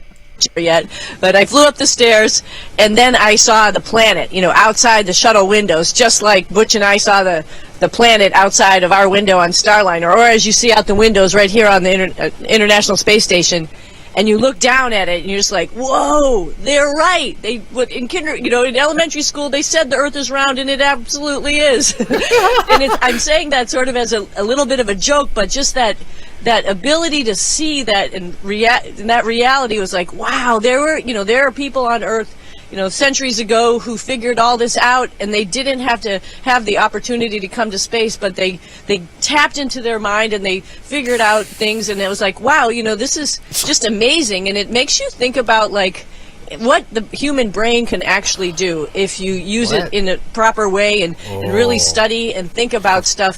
You can think of abstract thoughts that are not quite at your eyeball. And the second concept that came to me that same moment was like, it's just our planet. That's all we have. We have one planet that we know of as human beings where we all live, and it's a little crazy that we all don't get along. I mean, this is it. This is our spaceship in the universe, and we really ought to get along. And it made me really Wow. Yeah. So there's no more land. Right. And my grade school teacher told me that it's. Yeah, Okay, and then go exactly. to my replies. I don't have the paid version, so I can't respond long. But she said you have to think think of wacky ideas above your eyeball. And I was like, I thought of we see an azimuthal grid of vision, and you can't see the stars in a straight line just based on our curved eye. And I was like, oh, she's talking eyeball magic. Am I reaching? No. I mean, at the end of the day, sphericity is superimposed. It is an imaginary projection that is a power of suggestion egregore at the end of the day. Sea level, right, makes zero sense on a discrete orb. People who try to defend this idea that water over a great enough distance eventually inverts upon itself on the exterior of a discrete object is going against all rational observation about the behavior of water in all conditions. And the only thing that they can rely on are these, overpriced PR displays of people on wires in a studio environment that they pretend is in space. And trillions of dollars have been wasted on convincing people of a completely duplicitous cosmological model that is just dead on arrival if you forensically investigate what their claims are about water. On a discrete orb, you have to have antipodal orientation. So that means that ships that are off the coast of Peru are at an obtuse, non-upright orientation compared to ships that are in the Ural Sea in North Europe. That those ships are not mutually upright. They're oblong and at obtuse angles set forth from each other over level water. Dude, have you ever heard of gravity?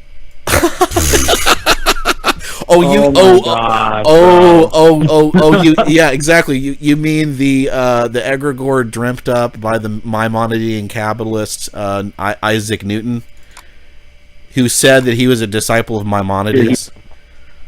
He literally dreamt it up. Bro, It's not demonstrable. Oh my god! I was debating a Christian about flat Earth, and the guy like super like mega Jesus worshiper, like the most Jesus dude you can possibly meet, and basically told me that, dude, Isaac Newton was a Christian. Are you telling me he's lying? Yes. Like, he was a Christian. I'm like, dude, I don't even know how Yes, to I am. Yes, I'm telling you. that. I'm telling you right now.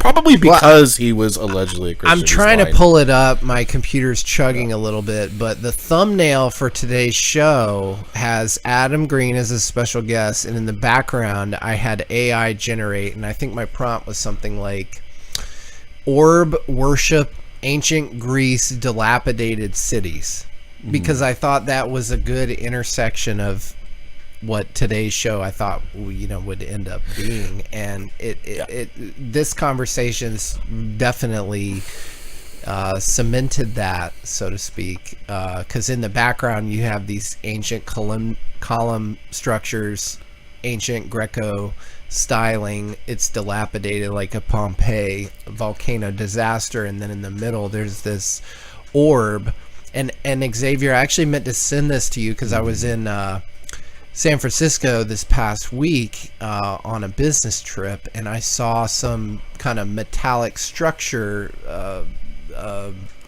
monument in the city, and it was a globe, right, with a robot, like a metallic skeletal structure of a robot standing on top.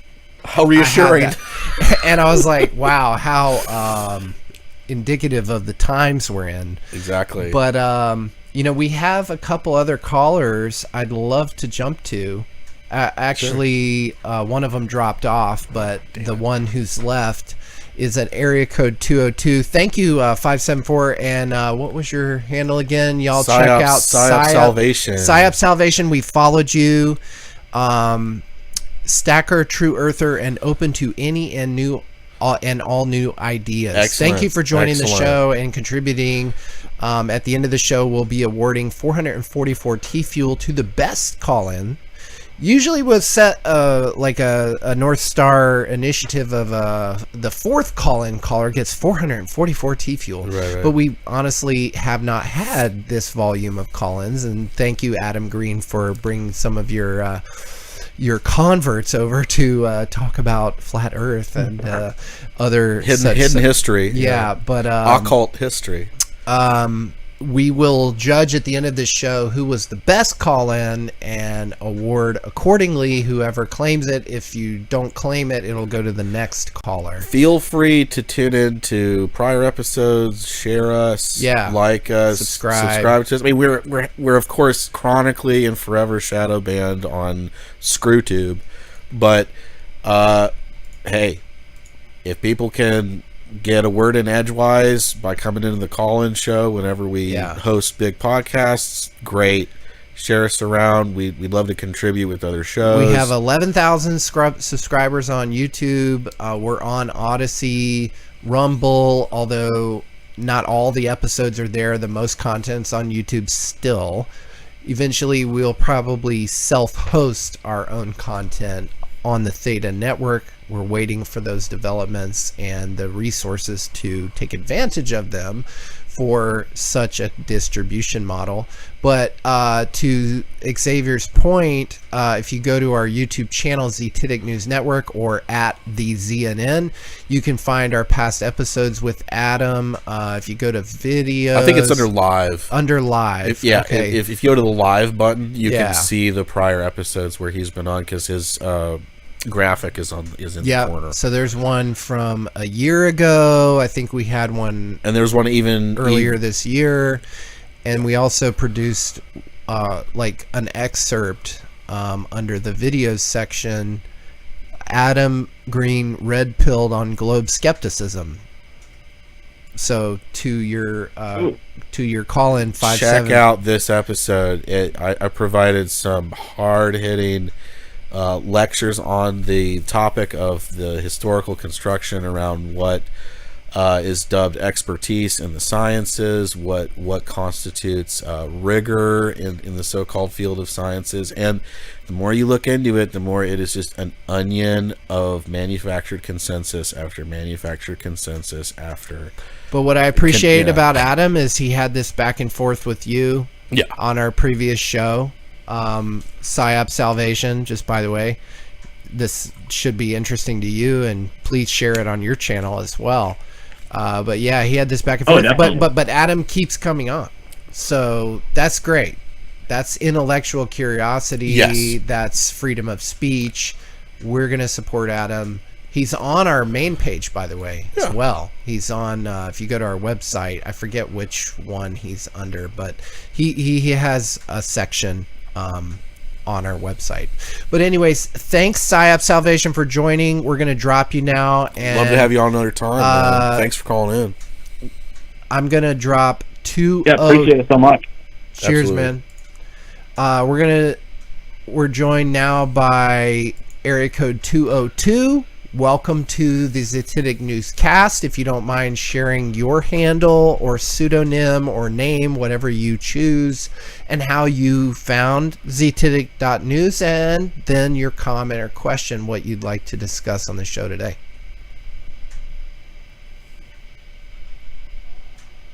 "202, are you with us?" Shout out 202 caller. Run back. I know you've been there for an hour and 42 minutes. So this glad caller. you've been listening.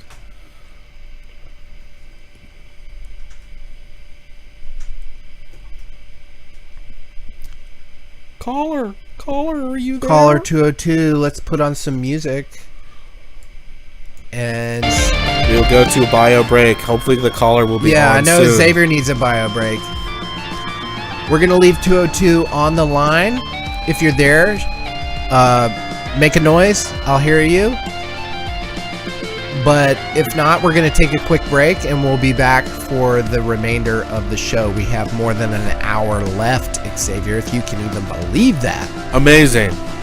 We just had a rapid-fire, lively discussion with Mr. Adam Green from No More News.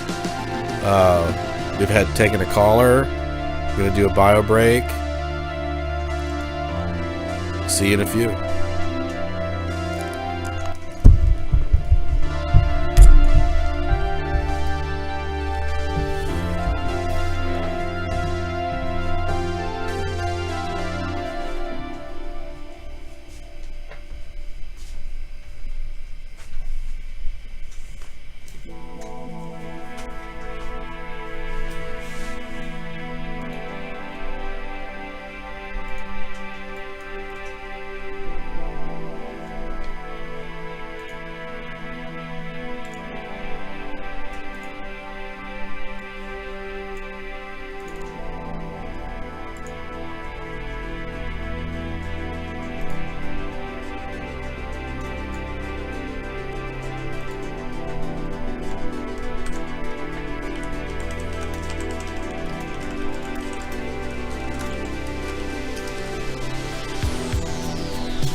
And we're back. It's Xavier Diamant and Dave, myself, hosting ZTitic News episode 48. Thank you guys for joining. We've had the most concurrent viewers, the longest, the most call-ins. So thank you, Adam Green, for joining the show and contributing your thoughts and insights on world events, past, present, and future. Appreciate you guys tuning in to tonight's special show. We're almost at episode 50, going on 5 years here at ZTitic.news. For anybody new listening, we're all about open dialogue, freedom of speech. No topic is forbidden. No topic is forbidden. Let's intersect, find where we have common ground, discuss where we don't. No hard feelings. It's all good in the hood. Weave the tapestry of uncertainty. Yeah. Now, we had a call-in viewer that we tried to drop in, area code 202. We didn't hear from you. If you're there, say hi in the next 5 seconds. If not, we have another call-in viewer, area code 385, who we'd love to hear from. Not sure if they've been listening to the show or not. 202, I'm going to put you back in the queue. We might pull you in later if you're interested. But for now, we're going to drop in area code 385. I'm going to turn down the music. How do I do that? Hello?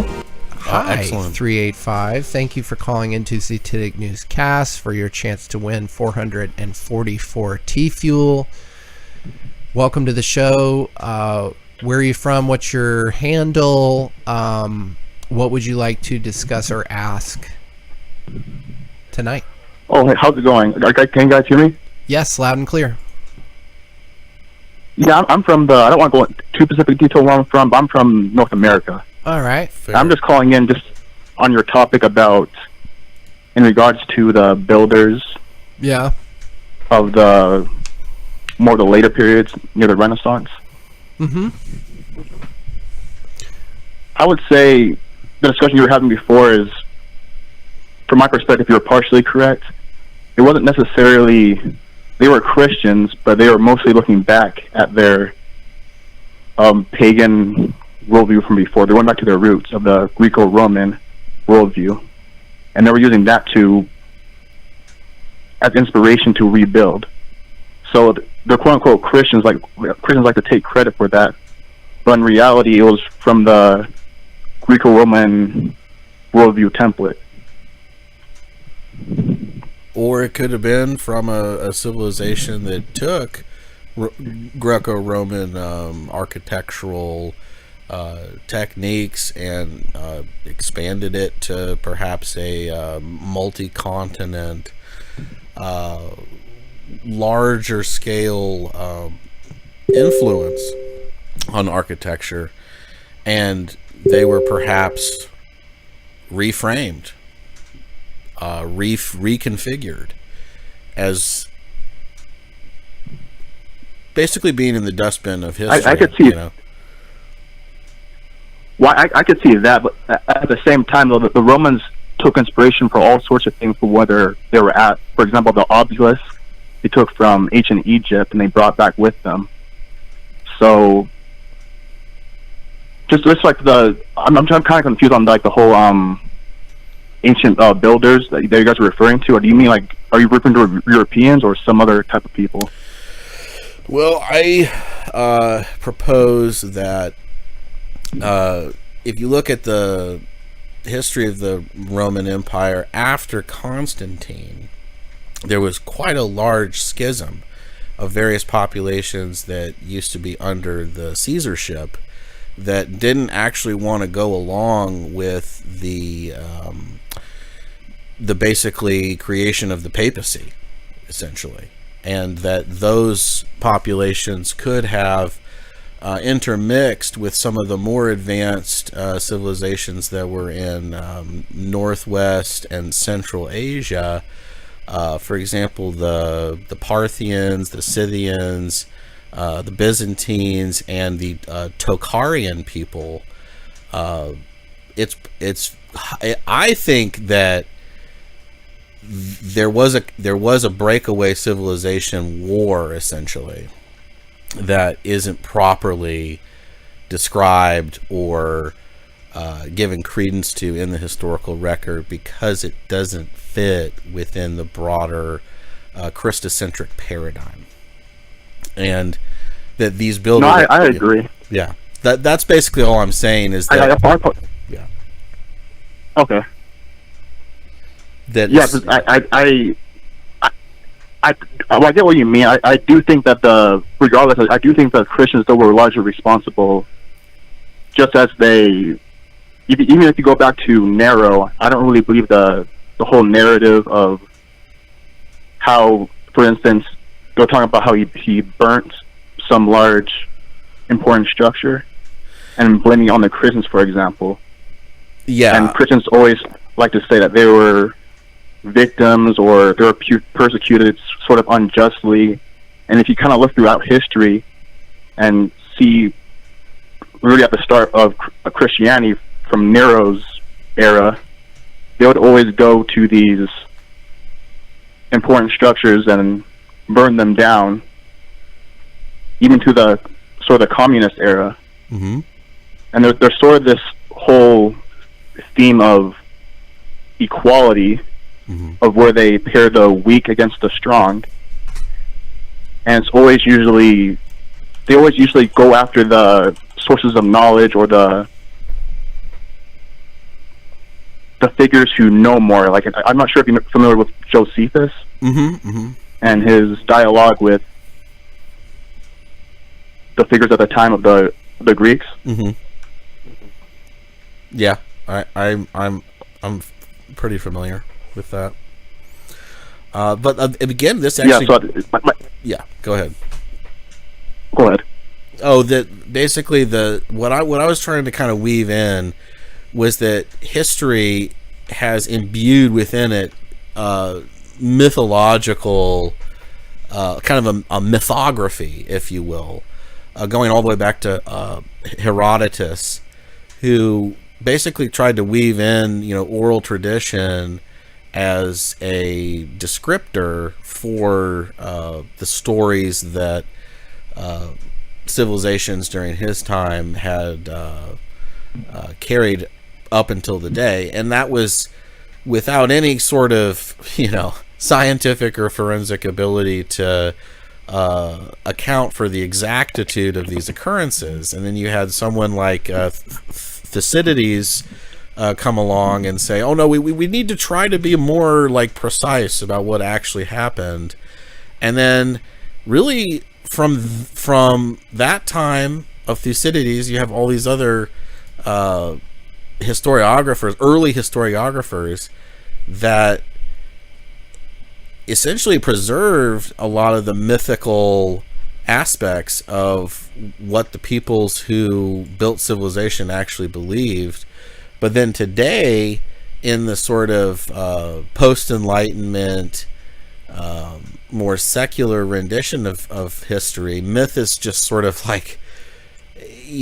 treated like the redheaded stepchild. It's derogated. It's seen as total fiction and things like this. And it's like, well, perhaps there is a role for myth to be analyzed throughout history, because perhaps a lot of the things that we are dubbing historical fact have the same characteristics of mythological constructivism as many of these earlier histories did. And that also includes omission of data and censoring certain perspectives and outlooks and things that might have been transpiring at the same time that, again, just don't fit this kind of teleological yarn that's been woven since Constantine, especially. And again, because the timeline got all messed up and the calendar got recreated, there could have been whole periods of time that were just inserted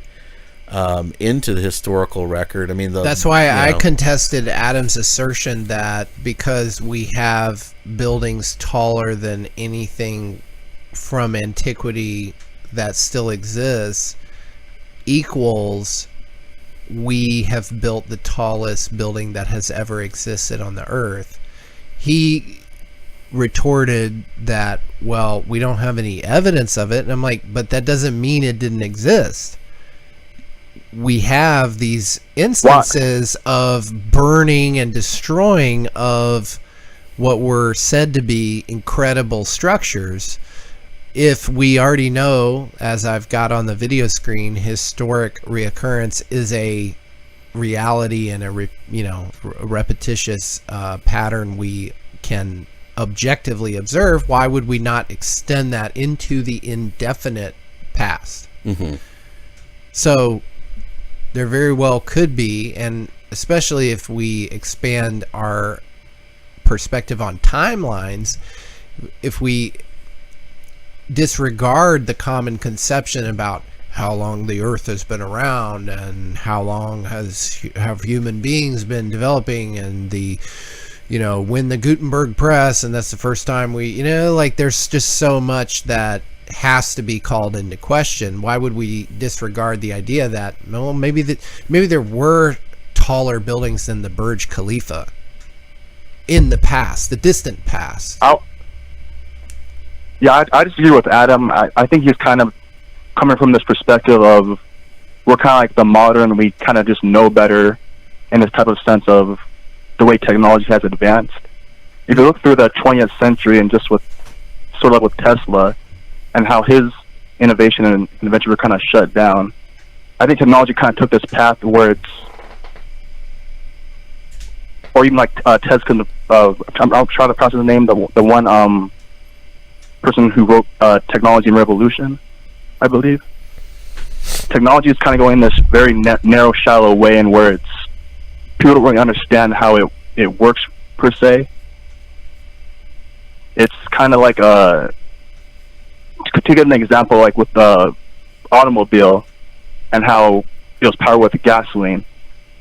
There was an alternative of people were trying to build it with ethanol, and because it sort of conflict with the business practice of Rockefeller, they created the income tax to tax alcohol to shut that innovation down. So now we only power automobiles through gasoline. And it's sort of just any type of innovation kind of outside the spectrum where people can directly profit off of it. It's shut down through any type of avenue from the top down, from the people rising up and saying that they need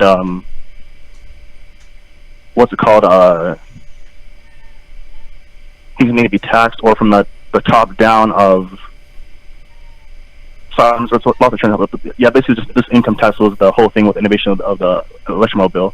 It's a throttle. It's a throttle on human development. Right. It's a throttle on human development. Let's just control. And if they can suppress technologies that were being developed in a decentralized capacity with these top-down control measures through the state, what's to keep us from inquiring about them wanting to suppress explanations? I mean, for God's sakes, buildings that we don't produce today. I mean, what does titrating the dose mean? It means to adjust the dosage to achieve the effect you want, right?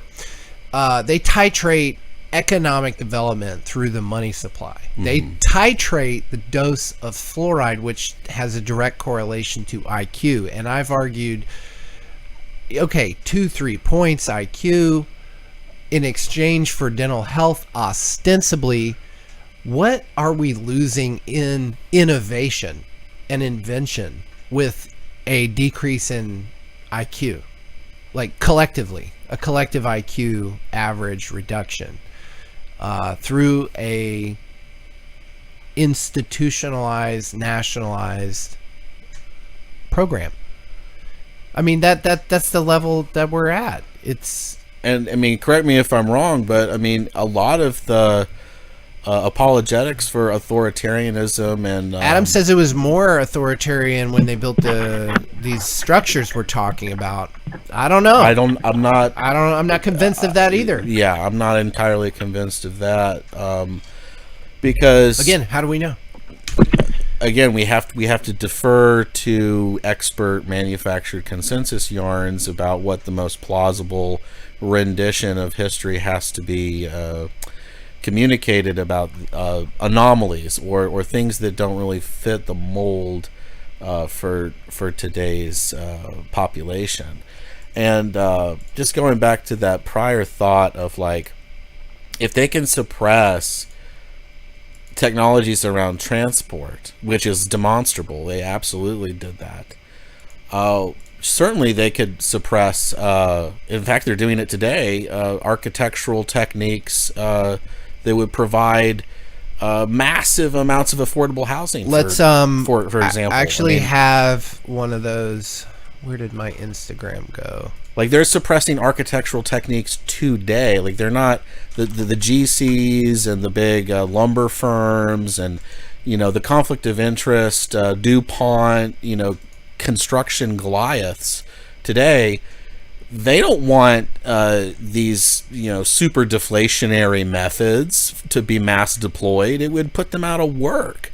So, I mean, you can build a villa in just one day. How do they do it? It turns out that an American company, Binishels, has developed an innovative bubble-blowing technology for building houses, which greatly simplifies the traditional construction process. First, workers prepare the foundation according to the design drawings, then cover it with an inflatable airbag. Using a pump, the airbag is inflated to form the basic house model, and then a steel mesh is used to fix the shape on its surface. Next, concrete is sprayed onto the surface of the airbag, and in just one day, the shell of a house is completed. After the concrete hardens, the airbag can be deflated and reused. Compared to traditional construction methods, this technology can reduce the construction time by about 66%.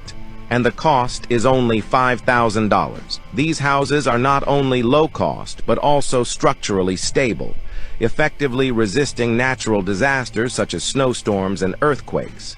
Their non-combustible nature can also effectively prevent fires. Similar construction techniques were also used in ancient times.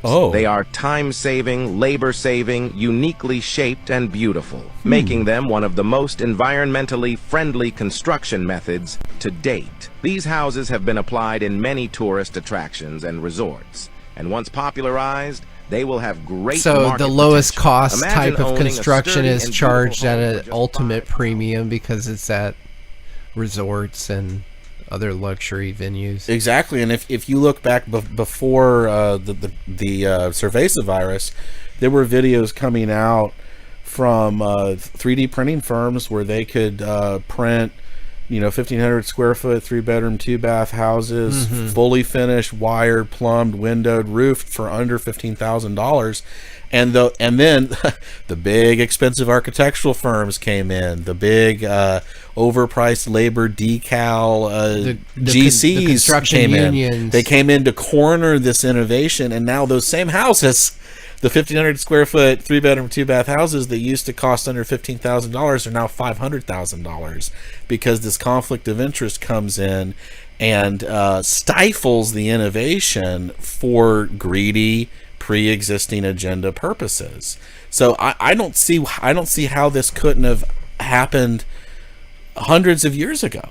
I mean, the human incentives for greed, corruption, and suppression existed before the Federal Reserve income tax. Is basically what I'm trying to argue, is that there have been technological suppressive incentives for a really long time, and that probably extends into architecture. Why wouldn't it? Why wouldn't it? It extends into everything. So that would be an example that I would say, look, you know, we should be more skeptical of these architectural narratives because they're espoused by the same people who are known to have taken credit for all kinds of things throughout history that very well could just be straight up fabrication and myth. And they destroyed things that were inconvenient for their hegemony. So I don't see why it has to be beyond the pale to question the plausible deniability yarns around these construction narratives from even as recent as 150 years ago. Look at the development of San Francisco. Nothing is off limits, Adam. Nothing's off limits. I mean, and history is not a clear looking glass. It's extremely opaque and shrouded in all sorts of mystery that just has to be suspended, and you just have to accept whatever the consensus narrative is in the absence of a real forensic accounting of why the narrative is actually true. Yeah. So I'll relate to that with an anecdote. I was driving my daughter to a event, and my son as well, and he asked, Dad, where do people come from? And I'm like, well, son, that's a really good question. Yeah. That everybody wonders. And the truth is, if you take it all the way back, I don't know the answer. I know how people come about now, like, a man and a woman, but the first ones, I don't know. And my daughter piped up, she's a little bit older than my son, and said, I think Jesus, he died, and then after he had kids, and after that he died, and then they just continued to have different types of people. And I was like, well, I don't know where you heard that. Yeah, I don't know where you heard that. Even the biblical scholars agree that there were people long before Jesus supposedly came about. And she's like, oh, really? And I was like, yeah. And so then my son's like, well, where did the earth come from before the people? And I'm like, even better question. That's another very good philosophical question. I am not going to be able to give you an answer before we get to your swim practice. Yeah, we don't have enough conclusive data to come to a finite answer on that, right? Then the daughter piped up and said, I think space just made the earth. And I was like, well, space is actually the absence of things, right? Right. So how do you get something from nothing? She's like, I think like an asteroid, something broke off the asteroid. By the way, my daughter's 6 years old, right? Yeah. An asteroid broke. Where is she get? I'm failing. I'm failing. Like, this is how pervasive the mythology is. Yeah, and the power of suggestion narratives, right? Power of suggestion narratives. Asteroid broke off, and I'm like, but where did the asteroid come from?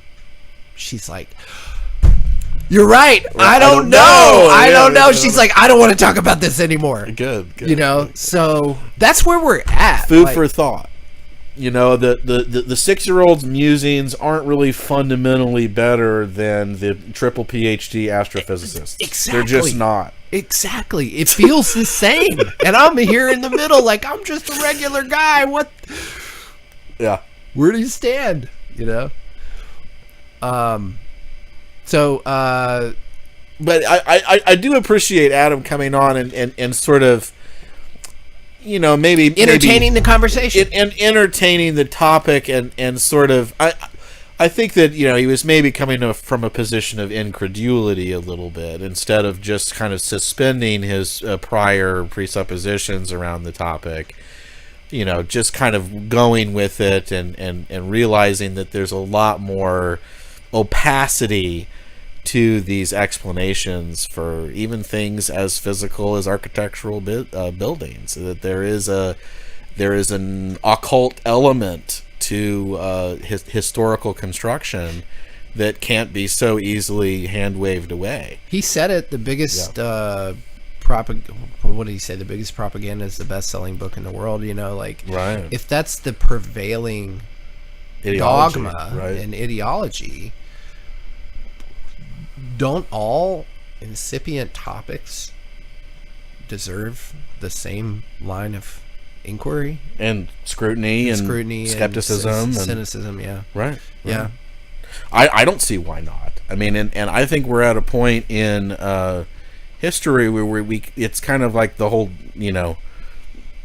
maxim that Dante, puts before those who descend into the inferno, abandon hope, all ye who enter here. I mean, in that sense, I don't think there's a lot of safe territory for people to cling on to one narrative or another, or one explanation or another, and say, oh yeah, this is something that has a strong, truthful foundation. Well, you see that manifest. I don't think that there's such a solid, truthful foundation to a lot of these things. That manifest in the fluoride stare, right? Yeah, exactly. So the fluoride stare comes about when the topical discussion traverses multiple lines of belief system, such that if I were to believe this, then I would have to also question this. And I think the fluoride stare, it makes you lethargic. It makes you docile. It makes you incurious. Without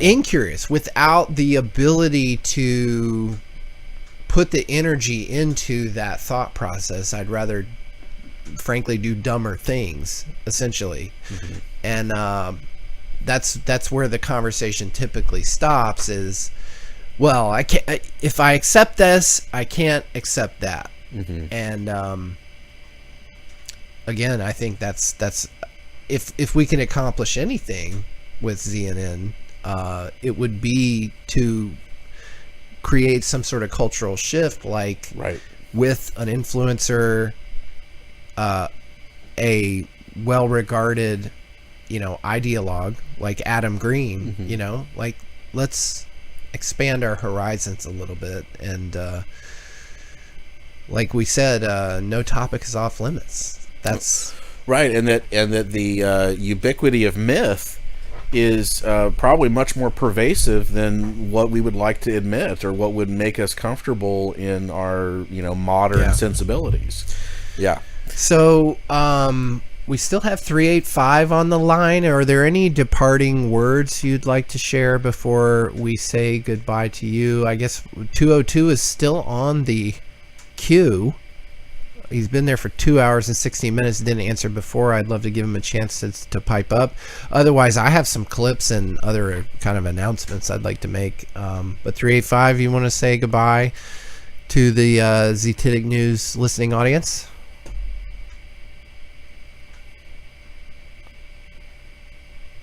You still there, 385?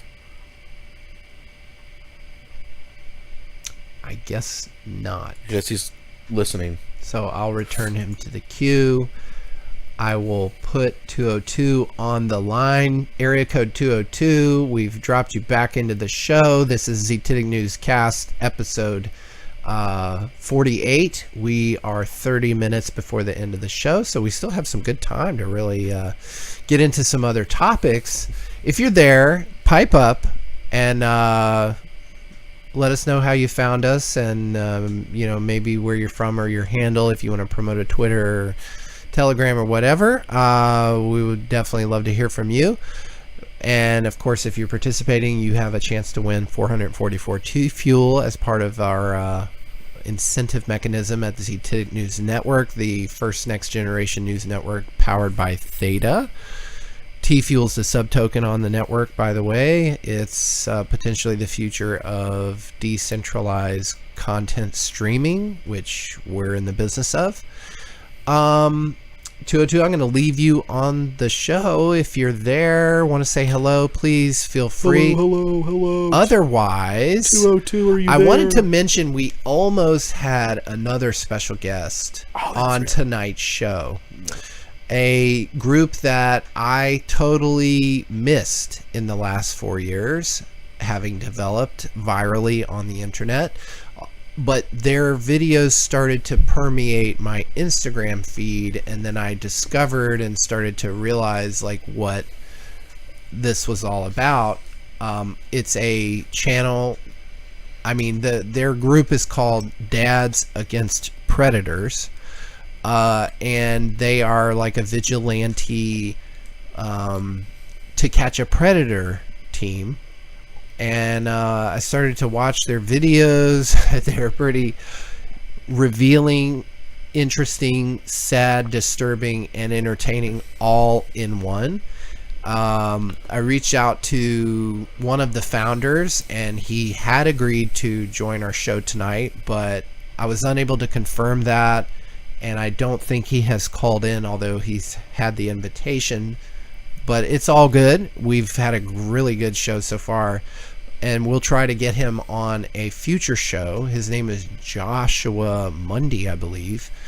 But Dads Against Predators, like if you've ever seen that show To Catch a Predator with Chris Hansen, it's like that kind of, only instead of a news anchor type sitting in a really upscale kitchen where they entrap these men seeking to meet up with underage people for sexual reasons, you are met with a kind of grungy metal tattooed guy and his friends with cell phone cameras and the propensity to either humiliate you in a public place, leading to arrest, leading to an arrest, exposing you in front of your employer, or straight up beating your ass. Right.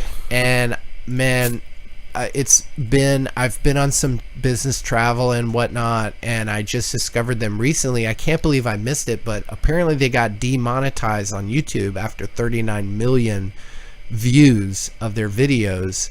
I think I saw that in a Vice documentary on their efforts that was published last year.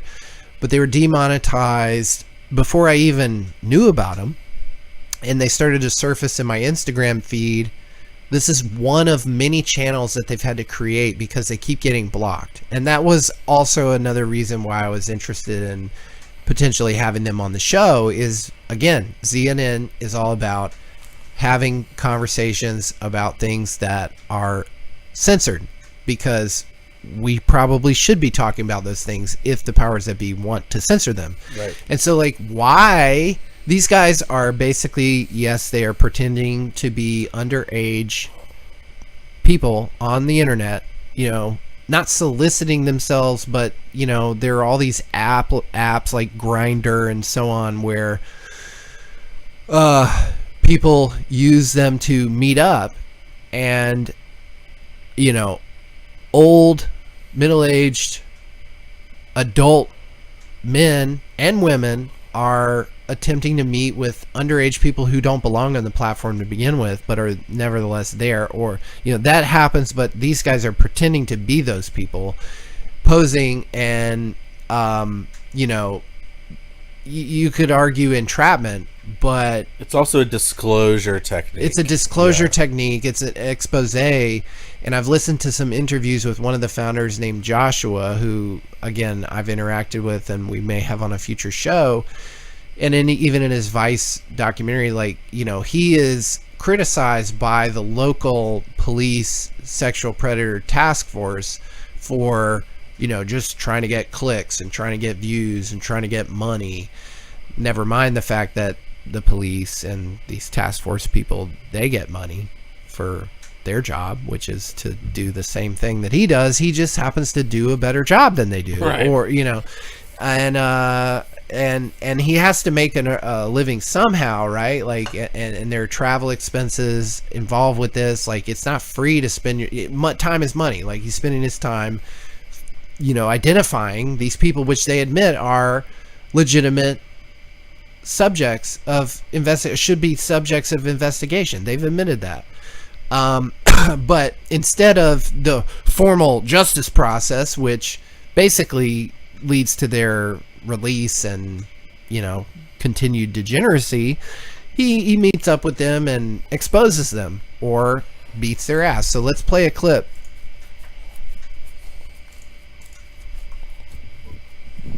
Smack a couple times. Well, I got to go to work, so if I go in with, I mean, you do what you got to do. My turn.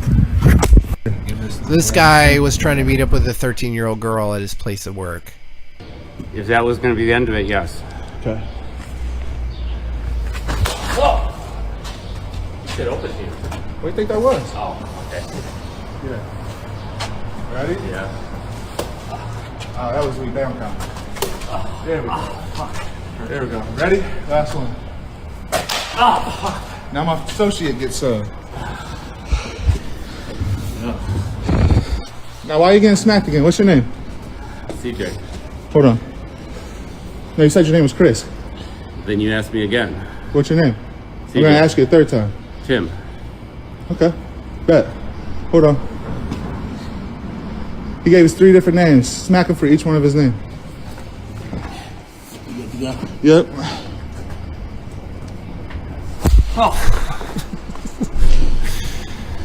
Oh man. All right, that was for Tim. Okay. Here's for CJ.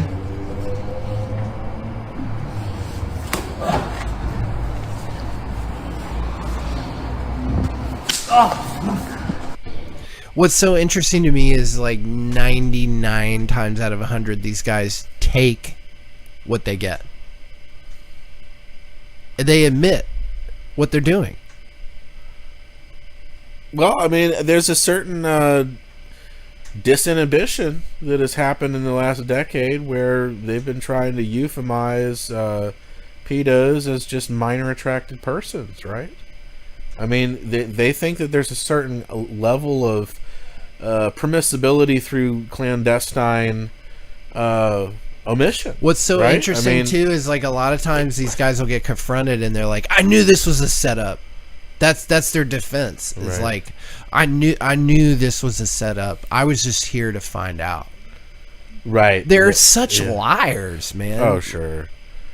But I mean, this is the thing, though. I mean, you know, are they going to be included in the LGBTQIA MAP? I mean, it seems to me like we're only maybe 5-6 years away from them, you know, having a carte blanche designation to be proud of themselves. Well, there was for being an oppressed sexual orientation minority. Well, right? we are in the month of June, right? we are in the month of June, which every, you know, company with employees over 500 or, you know, changed their logo to include the rainbow flag, and I see endless LGBTQ plus propaganda. I have 2 clips to play. This one is hilarious, having just gone through the airport, for its humor and sarcasm, but it begs the question, are we all gay now? Like, I'm just wondering, do you have to be gay to get on this plane? No. All right, I'm at Austin, Texas International Airport. Southwest has an LGBT gate 20, but I don't know if I can get on because I'm not gay. Look at this display right here, this pride display. I've never seen anything like this. Come out party. All right, I have to ask them if I'm allowed to fly if I'm straight. Is it a come out party? Are you coming out? No. It's pointing to you. Never knew. Right? I would ask. I'm just wondering, do you have to be gay to get on this plane? No. It says come out party. Do you have to come out to go on? Do I have to prove that I'm gay? No. No? Because I'm attracted to her, but I don't want to. Do I have to jerk off the pilot to get on there? I've never seen anything like this. All right, I guess I'll take Delta. so a bit obnoxious, right? But just to show the vertical integration of this ideology, like I thought it's been 100% corporatized. I thought I'd also play Pete Buttigieg's I pledge my heart to the rainbow, of the not so typical gay camp, one camp, full of pride, indivisible, affirmation and equal rights for all. Watch your heads. Woo! Yay. Worship your new altar, your new free now. savior, your new loving embrace. You know, It ties into the whole pedo thing. unfortunately, it does. I would like to think that there could be a civil demarcation between this ideology. You know, there's plenty of, you know, privacy-minded, modest LGBT or LGB folks that don't want to have anything to do with the TQIA plus stuff. That's certainly the case. Certainly there are people out there like that, for sure.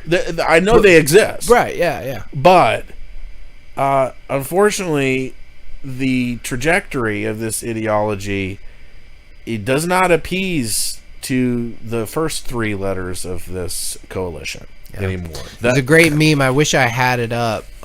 Maybe it's on the ZNN. Do we need fluoride to prevent? Oh, what? No. Do we need fluoride to prevent cavities? What the fuck? I can't remember if I put it on the ZNN Instagram, but you should check us out there. But it was a meme of the Pink Floyd album with the prism, and how it's like a white light going into the prism, and then it comes out as a rainbow. And it was like, you know, the white light was public education, and then the prism divided that white light into trans kids. Right. You know? Or gay marriage. Right. It happened fast. In the last 15 years, yeah. Yeah. Yeah. Like, we thought we were just letting our gay neighbors get equal medical rights and other such mundanities. I don't know what's happening with our audio here.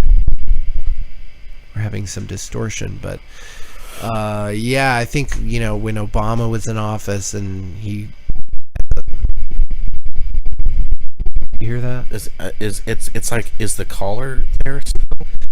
No, he's not. I don't know what's going on with our audio.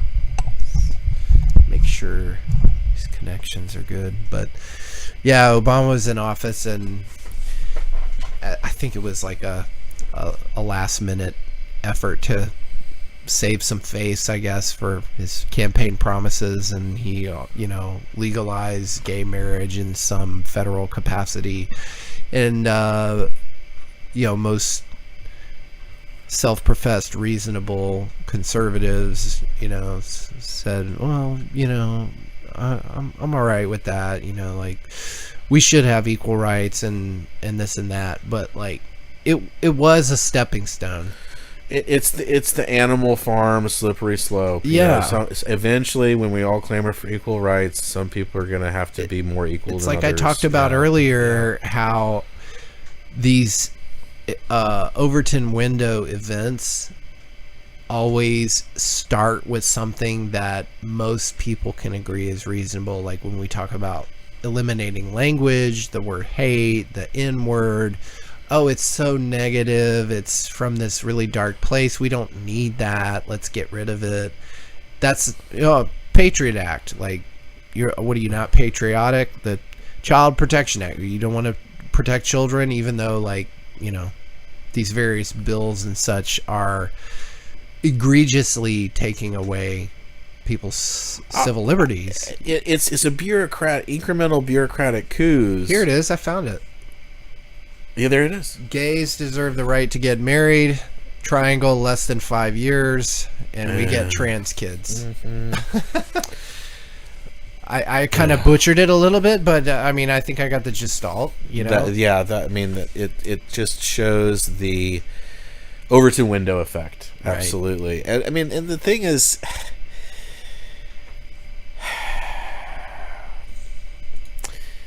it's a hyper selective process of trying to bludgeon 96% of people into accepting that their heteronormative standard for reality, which is, guess what, the basis of human procreation, civilization, society, the next generation, any kind of future, you know, et cetera, that has to be put on the back burner in favor of like sub 5% of the population and their let's just admit, like, elective affinities, their proclivities in the privacy of their bedroom. And it's like, why should we put the vast bulk of concerns that drive civilization forward, any emphasis on it at all, in place of this celebration is hate, is bigotry, is minimizing the suffering of this 5% cohort. I mean, maybe it's more than that by now. I mean, the numbers are concerning. The numbers are concerning now. I mean, maybe it's more like 10%, which is alarming. Right. Because something that reaches a critical mass like that, if it's not addressed and, you know, cut off at the knees, it's going to go into a full-fledged, you know. Yeah, I've said before, like, let's not worry politically about the LGB section, LGBTQ, because ultimately they're antinatalist and are not reproducing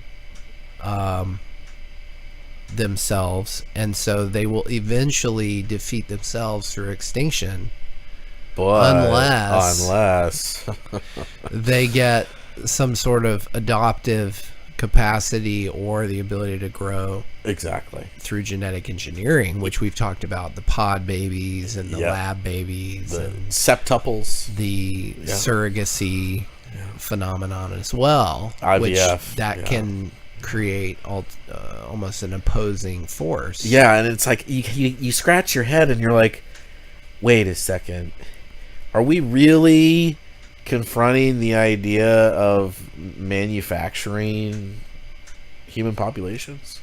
Because isn't that what the incubation septuple revolution is kind of all about? Is that, you know, people don't have to reproduce anymore. That's the whole Huxleyan thing of like, oh, you know, human birth is barbaric. What a horrible imposition on women, right? So the alternative is, oh, well, you know, we're just going to do away with the family and marriage and monogamy, and we can just have a cafeteria baby. We can just have, you know, a little gene splice from this partner who's, you know, forked with these 3 other people who sometimes, you know, entertain sexually with these 5 other people, and let's just all have a baby together, right? I mean, you can pull up the New York Times article where they're openly talking about this, that we're within a decade of being able to just, you know, create a human from, you know, soup samples, essentially. And it's like, well, wait, well, is it possible that maybe we had that technology before now? Can it be ruled out? Because I mean, what about all the stuff in the mid to late 1800s about, you know, the orphan trains and, you know, kids for sale and the, you know, the Cabbage Patch babies and, you know, growing humans in fields and stuff. Like, there's all this odd kind of dystopic. Here's a Brave New World imagery, you know, predictive programming bit from classic 90s Hollywood that speaks to this subject. Oh, yes. You see the danger? Don't you see the danger, John, inherent in what you're doing here? Genetic power is the most awesome force the planet's ever seen, but you wield it like a kid that's found his dad's gun. It's hardly appropriate to start hurling generalizations. If I may, I'll tell you the problem with the scientific power that you're using here. It didn't require any discipline to attain it. You know, you read what others had done, and you took the next step. You didn't earn the knowledge for yourselves, so you don't take any responsibility for it. You stood on the shoulders of geniuses to accomplish something as fast as you could, and before you even knew what you had, you patented it and packaged it and slapped it on a plastic lunchbox, and now you're selling it. You're going to sell it. Well, I don't think you're giving us our due credit. Our scientists have done things which nobody's ever done before. Yeah, but your scientists were so preoccupied with whether or not they could, they didn't stop to think if they should. And that's it. Your scientists were so preoccupied with whether or not they could, they didn't stop to think about whether or not they should. And that applies directly with what we were talking about before. Right. You stand on the shoulders of giants, is what he said. Okay. That's a little bit of a hidden reveal there. Sort of a power of suggestion. It's reappropriation of lost technology is what he's referencing. Right. And I don't think it should be relegated to the subject of genetic engineering. Right. It could also be relegated to the subject of civil engineering. Right. And it's not, of course, the Hollywood reveal of this kind of line of argumentation is in the bracketed, Dino Land kind of amusement park fantasy realm of Jurassic Park, right? Right, sure. And so people are hearing this. It's an allegory. Yeah, people are hearing this line from Jeff Goldblum, and they're like, "Oh yeah, well this is just Jurassic Park." We don't have this concern. That's why in real I call life. it predictive Right, programming, right, is because when these things become manifest in your own experience, they want you to say, well, I remember that from the movie. You must have got that from the movie, right? Right. That kind of idiocy. But, we showed this article on the screen multiple times during our discussion about standing on the shoulders of giants, potentially in the architecture, not just the pyramids and stuff like that, but like more contemporary stuff that should be questioned really in every metropolis. And we've provided examples of our local area where we've found vast subterranean installations that beg the question about when was this really done and by who and with what, but I don't think we've talked in depth about this article, which you sent me just before the show. Yeah. Xavier, can you explain this? This is a Bloomberg. This is a Bloomberg. And it's relative, okay. and it speaks to, before I let you go with it, it speaks to the prescience of the internet community in talking about these subjects and not letting it go. Like when they're censored, when they're said to be idiots or whatever, they don't let it go because there's, like we said to Adam, there's something going on here that deserves to be examined. And now we're reaching the phase of, they laugh at you. What is the saying? First they ignore you, then they laugh at you, then they attack you, then you win, something like that. This is April 27, 2021, Bloomberg talking about inside the Tartarian Empire, the QAnon architecture. Which right there in the framing is, supposed to denigrate the very process of questioning the manufactured consensus yarns around these architectural edifices.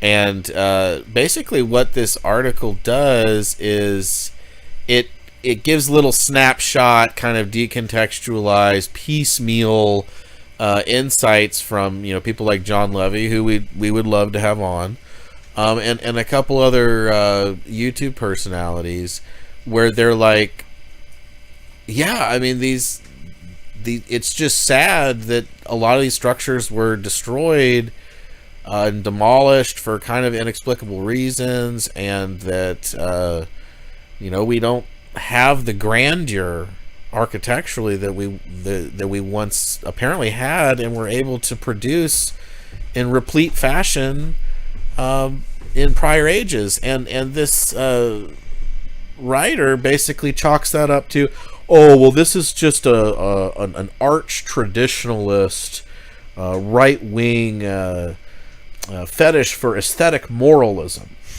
That we think that these complex structures that don't have a lot of economic viability today are inherently superior and hearken to a higher-minded time where we didn't want to where we wanted to honor the barons and the elites of society. And so it's, he tries to hand wave and, fallaciously dismiss the entire topic as basically just an aesthetic fetish that's gone out of control and is in the realm of fringe revisionism or something. And it's like, you totally missed the broader point, which is the reproducibility crisis. If these things were so easy to produce in this period of time with these kind of resources, with these kind of methods, why aren't they being reproduced on a broader scale and in a cheaper capacity with better methods than what was happening in 1902 with the Singer Building, for example, or 1908 with the Chicago Federal Building? Yeah, I mean, and he just hand waves that away of that was just a period in architectural history where we just happen to like these superior aesthetics and methods and construction modalities, and we've just thrown that out the window, and there is a little bit of getting used to that.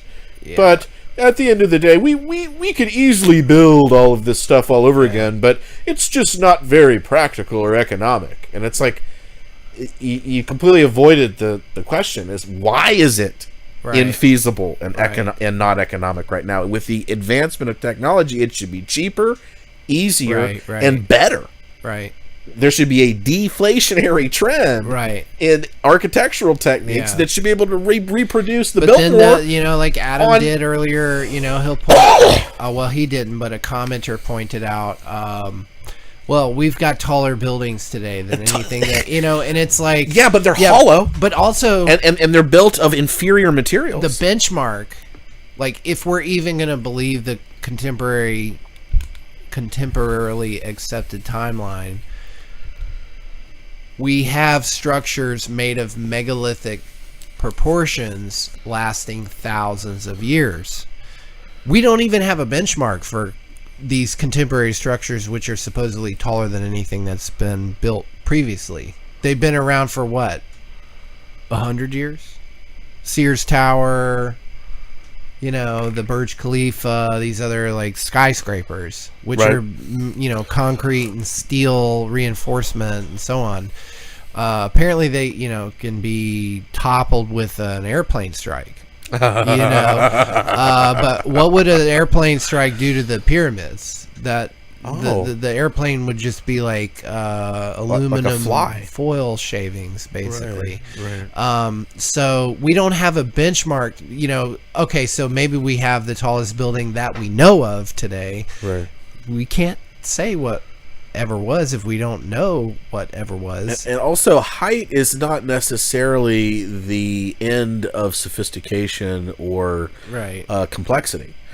I mean, if you look at that Chicago Federal Building, the stone cutting, that's what I was going to say. The megalithic nature of it, both the lifting and the quarrying and the eventual effacing. Like the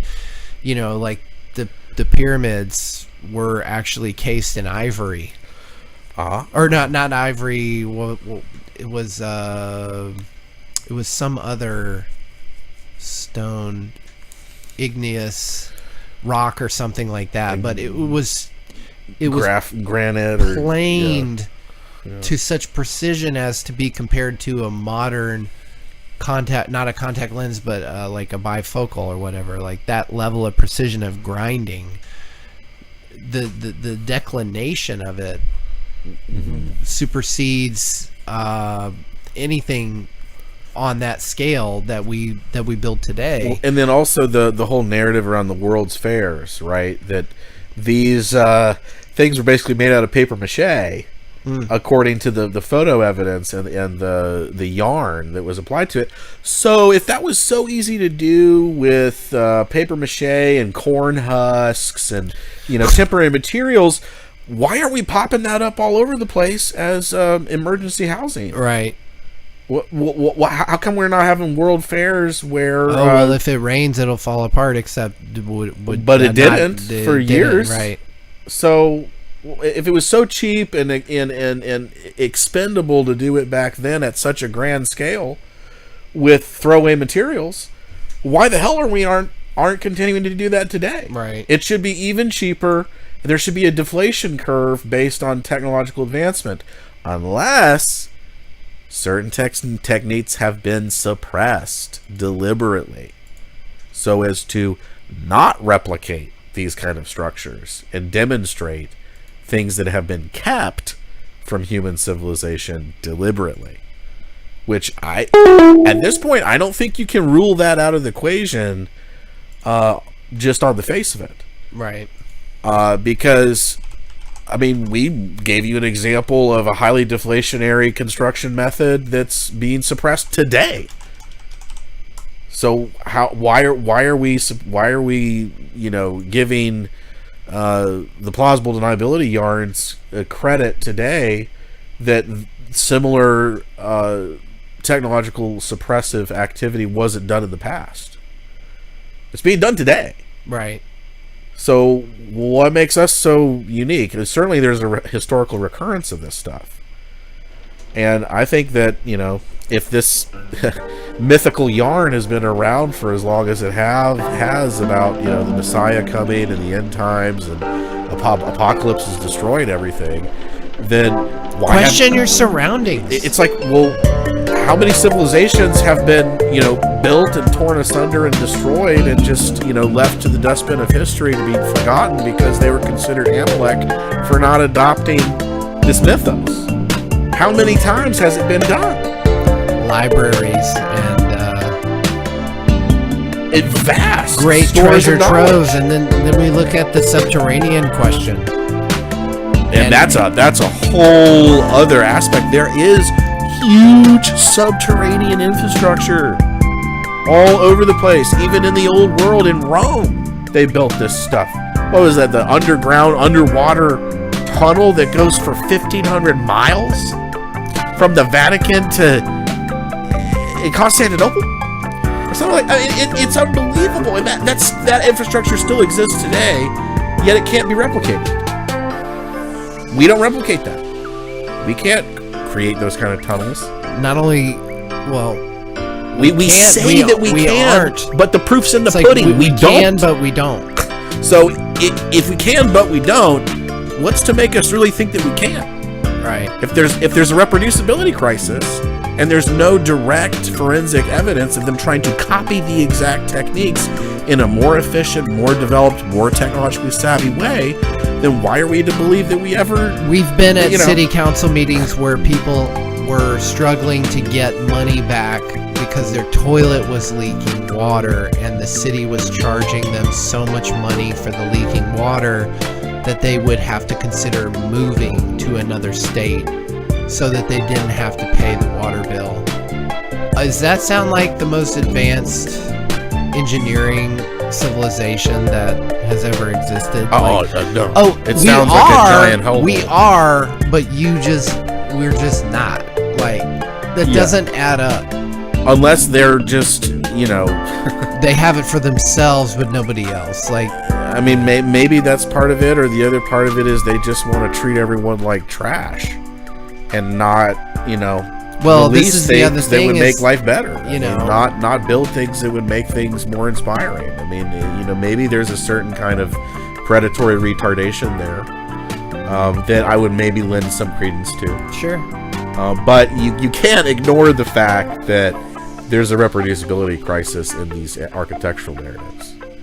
That we've stopped building with incredible grandeur and precision, and have replaced it with something that is an absolute brutal to me, joke. Adam's explanation, Taj Mahal doesn't impress me. We could do it today, but we're just not ruled by people as essentially crazy as this guy.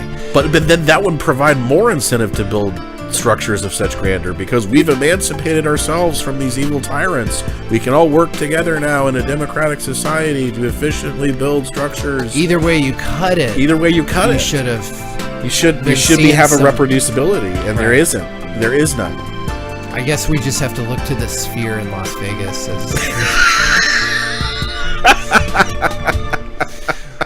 Well, with that, we're 5 minutes over the end of the show. We really appreciate you guys joining the show, and Adam for spending more than an hour and a half with us. The call-in viewers, if you did call in, I didn't get anybody. I guess, I'll have to give 444 Tfuel to Psyop Salvation. Yeah, so check him out on Twitter. I'll reach out to him and see if he has a Theta wallet where I can send the goods. But otherwise, I thought it was a great show. And excellent. And signing off. Adios.